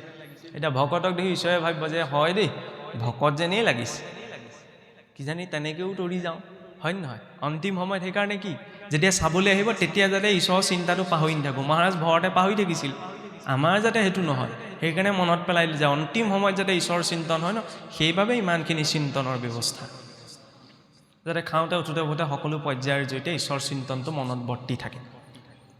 এতিয়া বেছি দীঘলীয়া কৰিব বিচৰা নাই, মোকটোতো অকণমান আগতেই কোৱা হ'ল ন, ৰাতিলৈ ভাওনাও আছে। এতিয়াই মই ইয়াত বহাই বহাই আপোনালোকক ভোক লগাই দিলে নহ'ব। মোৰ ধৈৰ্য পৰীক্ষা নাই হোৱা ইয়াত, ধৈৰ্য পৰীক্ষা এই আগত যে বহি আছে তেখেতলোকৰ হৈছে। কাৰণ মই কৈ থাকিলে আমনি নালাগে, ফেৰ ফেৰকৈ ওলাই যায়, বহি থকা দুজনেহে জানে। গতিকে উপদেশত কোনো কথা নাই, আৰ্হিটোতহে কথা আছে, নহয়নে? মেইনটেনেঞ্চটো ডাঙৰ কথা। নামঘৰ ভাগ ইমান ধুনীয়াকৈ ৰাখিছে, হয়নে নহয়? মেইনটেনেঞ্চটো ভাল কাৰণে ভাল ধুনীয়া হৈ আছে, হয় নহয়? যদি কোনোৱে গুৰুত্বই নিদিলেহেঁতেন তেতিয়া ইমান ধুনীয়া হৈ থাকিলেহেঁতেন, নাথাকে ন। ভক্তিও তেনেকুৱা, মেইনটেনেঞ্চটো লাগে। সকলোৱে সকলো কথা জানে দিয়কচোন, খোৱা বোৱা আচাৰ আচৰণ এইবিলাকৰ কথা কোনেও কাকো ব্যাখ্যা দি বুজাব নালাগে ন, মানুহে জানে, বিবেক এটা দিছে ঈশ্বৰে। খালি তাক মাজত সতস্থ হৈ মেইনটেইন কৰি লৈ যোৱাটো, সেইটো সদায় জীৱনত মেইনটেইন হৈ থাকক, প্ৰৱৰ্তিত হৈ থাকক, সেই ভাৱনাৰে মই ব্যাখ্যা বুলিবতো নোৱাৰোঁ, মোৰ চমু কথা সামৰণি মাৰিছোঁ। আৰু কথাখিনিত যদি আপোনাৰ হবে কিবা ভুল কুটি বিচাৰিছি পাইছে, তেতিয়াহ'লে যদি ভাল কথা পাইছে তেতিয়াতো গ্ৰহণ কৰিবই, যদি অদৰকাৰী কথা পাইছে কোনেনো গ্ৰহণ কৰিব, হয় নহয়? ফটা কাঠা এখন দিলোঁ, মোৰ হাতত এতিয়া বেজিও নাই সূতাও নাই, নিজে নিজে চিলাই ল'ব যদি প্ৰয়োজন আছে, যদি নাই তেতিয়াহ'লে কাপোৰৰ টুকুৰাবিলাক পেলাই দিব আৰু। সেই ভাৱনা ৰাখিয়ে মই আজি বক্তব্য ইমানতে সামৰণি মাৰিছোঁ। কৃষ্ণ